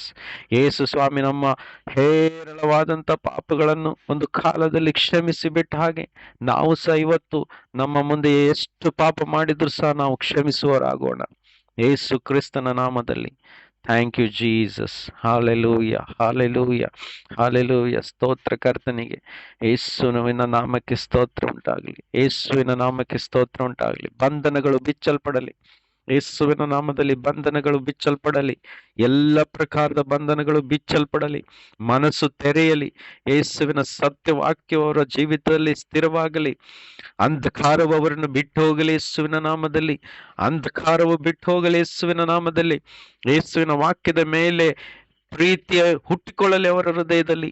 ಯೇಸುವಿನ ವಾಕ್ಯಕ್ಕೆ ವಿರೋಧವಾಗಿ ನಿಂತಿರುವಂತ ಎಲ್ಲ ಅಂಧಕಾರದ ಶಕ್ತಿಗಳು ಕೇಳುತ್ತಿರುವವರ ಎಲ್ಲರ ಹೃದಯದಿಂದ, ಕಿವಿಯಿಂದ, ಅವರ ಶರೀರದಿಂದ ಅವರನ್ನು ಬಿಟ್ಟು ದೂರವಾಗಲಿ ಯೇಸುವಿನ ನಾಮದಲ್ಲಿ. ಎಲ್ಲರ ಹೃದಯದಲ್ಲಿ ಯೇಸುವಿಗೋಸ್ಕರ, ಯೇಸುವಿನ ವಾಕ್ಯಗೋಸ್ಕರ ಪ್ರೀತಿಯು ಹೆಚ್ಚಾಗಲಿ, ಆಸಕ್ತಿಯು ಹೆಚ್ಚಾಗಲಿ, ಇಷ್ಟವಾಗಲಿ ಯೇಸುವಿನ ನಾಮದಲ್ಲಿ. Thank you Jesus. ಎಲ್ಲರೂ ಆಶೀರ್ವದಿಸಲ್ಪಡಲಿ, ಎಲ್ಲರೂ ಆಶೀರ್ವದಿಸಲ್ಪಡಲಿ. ಹೊಡೆದಂತ ಕುಟುಂಬವು, ಇಬ್ಬಾಗಾದಂತ ಕುಟುಂಬವು ಒಂದಾಗಲಿ ಯೇಸುವಿನ ನಾಮದಲ್ಲಿ. ದ್ವೇಷವು ದೂರವಾಗಲಿ ಯೇಸುವಿನ ನಾಮದಲ್ಲಿ. ದ್ವೇಷ ನಿರ್ಮೂಲವಾಗಲಿ. ಎಲ್ಲ ದ್ವೇಷದ ಆತ್ಮಗಳನ್ನು ಯೇಸುವಿನ ನಾಮದಲ್ಲಿ ನಾವು ಕಟ್ಟಿ ಬಂಧಿಸುವರಾಗಿದ್ದೇವೆ. Thank you Jesus. ಅದು ಎಲ್ಲವೂ ಪೈಶಾಚಿಕವಾಗಿದೆ. ಪ್ರೀತಿ, ಶಾಂತಿ, ಸಮಾಧಾನ ಇದು ದೇವರಿಗೆ ಸಂಬಂಧವಾದದ್ದು. Thank you Jesus. Hallelujah, hallelujah. ಕರ್ತನೇ, ನಿಮ್ಮನ್ನು ವಂದಿಸ್ತೇವಪ್ಪ, ನಿಮ್ಮನ್ನು ಸ್ತೋತ್ರ ಮಾಡ್ತೇವಪ್ಪ. ನಮ್ಮನ್ನು ಇನ್ನಷ್ಟು ಬಲಪಡಿಸು ಕರ್ತನೇ, ನಮ್ಮನ್ನು ಇನ್ನಷ್ಟು ಹೆಚ್ಚಳಪಡಿಸು ನಿನ್ನ ಆತ್ಮದಲ್ಲಿ ಕರ್ತನೆ. ಇನ್ನಷ್ಟು ಪ್ರಕಟಣೆಯನ್ನು ಕೊಡು ಕರ್ತನೆ. ಇನ್ನಷ್ಟು ನಿನ್ನ ವಾಕ್ಯದ ಸತ್ಯದಲ್ಲಿ ನಮ್ಮನ್ನು ನಡೆಸುವನಾಗಿರು ಕರ್ತನೆ. ನಮ್ಮನ್ನು ನೀನು ನಡೆಸು ಕರ್ತನೆ, ಸತ್ಯದಲ್ಲಿಯೂ ಜೀವದಲ್ಲಿಯೂ ಆತ್ಮದಲ್ಲಿಯೂ ನಡೆಸು ಕರ್ತನೆ. Thank you Jesus. ಯೇಸುವೇ ಸ್ತೋತ್ರ, ಯೇಸುವೇ ಸ್ತೋತ್ರ. ಅಪ್ಪ, ಇಷ್ಟು ಹೊತ್ತು ನಿನ್ನ ವಾಕ್ಯವನ್ನು ಕೇಳಿದಂತ ನನ್ನೆಲ್ಲ ಹಿರಿಯರು, ಸಹೋದರರು, ಸಹೋದರಿಯರಿಗೆ ಈ ಸಮಯದಲ್ಲಿ ನೀನು ಆಶೀರ್ವದಿಸು. ಅವರ ಹೃದಯದಲ್ಲಿ ನೆಮ್ಮದಿಯಿಂದ ತುಂಬು, ಸಮಾಧಾನ ಕೊಡು. ಮನಸ್ಸಿಗೆ, ಶರೀರಕ್ಕೆ ಆರೋಗ್ಯವನ್ನು ಕೊಡು, ಸೌಖ್ಯವನ್ನು ಕೊಡು. ಅವರ ಎಲ್ಲ ಆರ್ಥಿಕ ವಿಷಯದಲ್ಲಿ ನಿನ್ನ ಕೃಪೆ ಇರಲಿ ಸ್ವಾಮಿ. ಎಲ್ಲರಿಗೂ ಸಹಾಯ ಮಾಡು. ಅವರವರ ಕಷ್ಟಗಳಿಂದ ಅವರಿಗೆ ಬಿಡುಗಡೆ ಕೊಟ್ಟು ಆತ್ಮದಲ್ಲಿ ಅಭಿವೃದ್ಧಿ ಆಗುವಂತೆ, ನಿನ್ನ ವಾಕ್ಯದಲ್ಲಿ ಅಭಿವೃದ್ಧಿಯನ್ನು ಹೊಂದಿಕೊಳ್ಳುವಂತೆ ಅವರನ್ನು ಆಶೀರ್ವದಿಸಬೇಕಾಗಿ ಕೇಳಿಕೊಳ್ತೇನೆ. ಅಪ್ಪ, ಅನೇಕರಿಗೆ ತಮ್ಮದೇ ಆದಂಥ ಕೋರಿಕೆಗಳು, ಬೇಡಿಕೆಗಳು ಉಂಟು ಸ್ವಾಮಿ. ಅದನ್ನೆಲ್ಲವೂ ನೀನು ಅರಿತಿದ್ದೀಯ. ಅದೆಲ್ಲವನ್ನು ನೀನು ಪರಿಹರಿಸಿ ಅವರಿಗೆ ಒಳ್ಳೆಯ ಜೀವಿತವನ್ನು, ಬದುಕನ್ನು ಕೊಡಬೇಕಾಗಿ ಯೇಸು ಕ್ರಿಸ್ತನ ನಾಮದಲ್ಲಿ ಪ್ರಾರ್ಥಿಸುವನಾಗಿದ್ದೇನೆ. Amen, amen, amen. God bless you everyone. ನಿಮ್ಮೆಲ್ಲರನ್ನು ದೇವರು ಆಶೀರ್ವದಿಸಲಿ. God bless you. Thank you Jesus. Thank you, Jesus.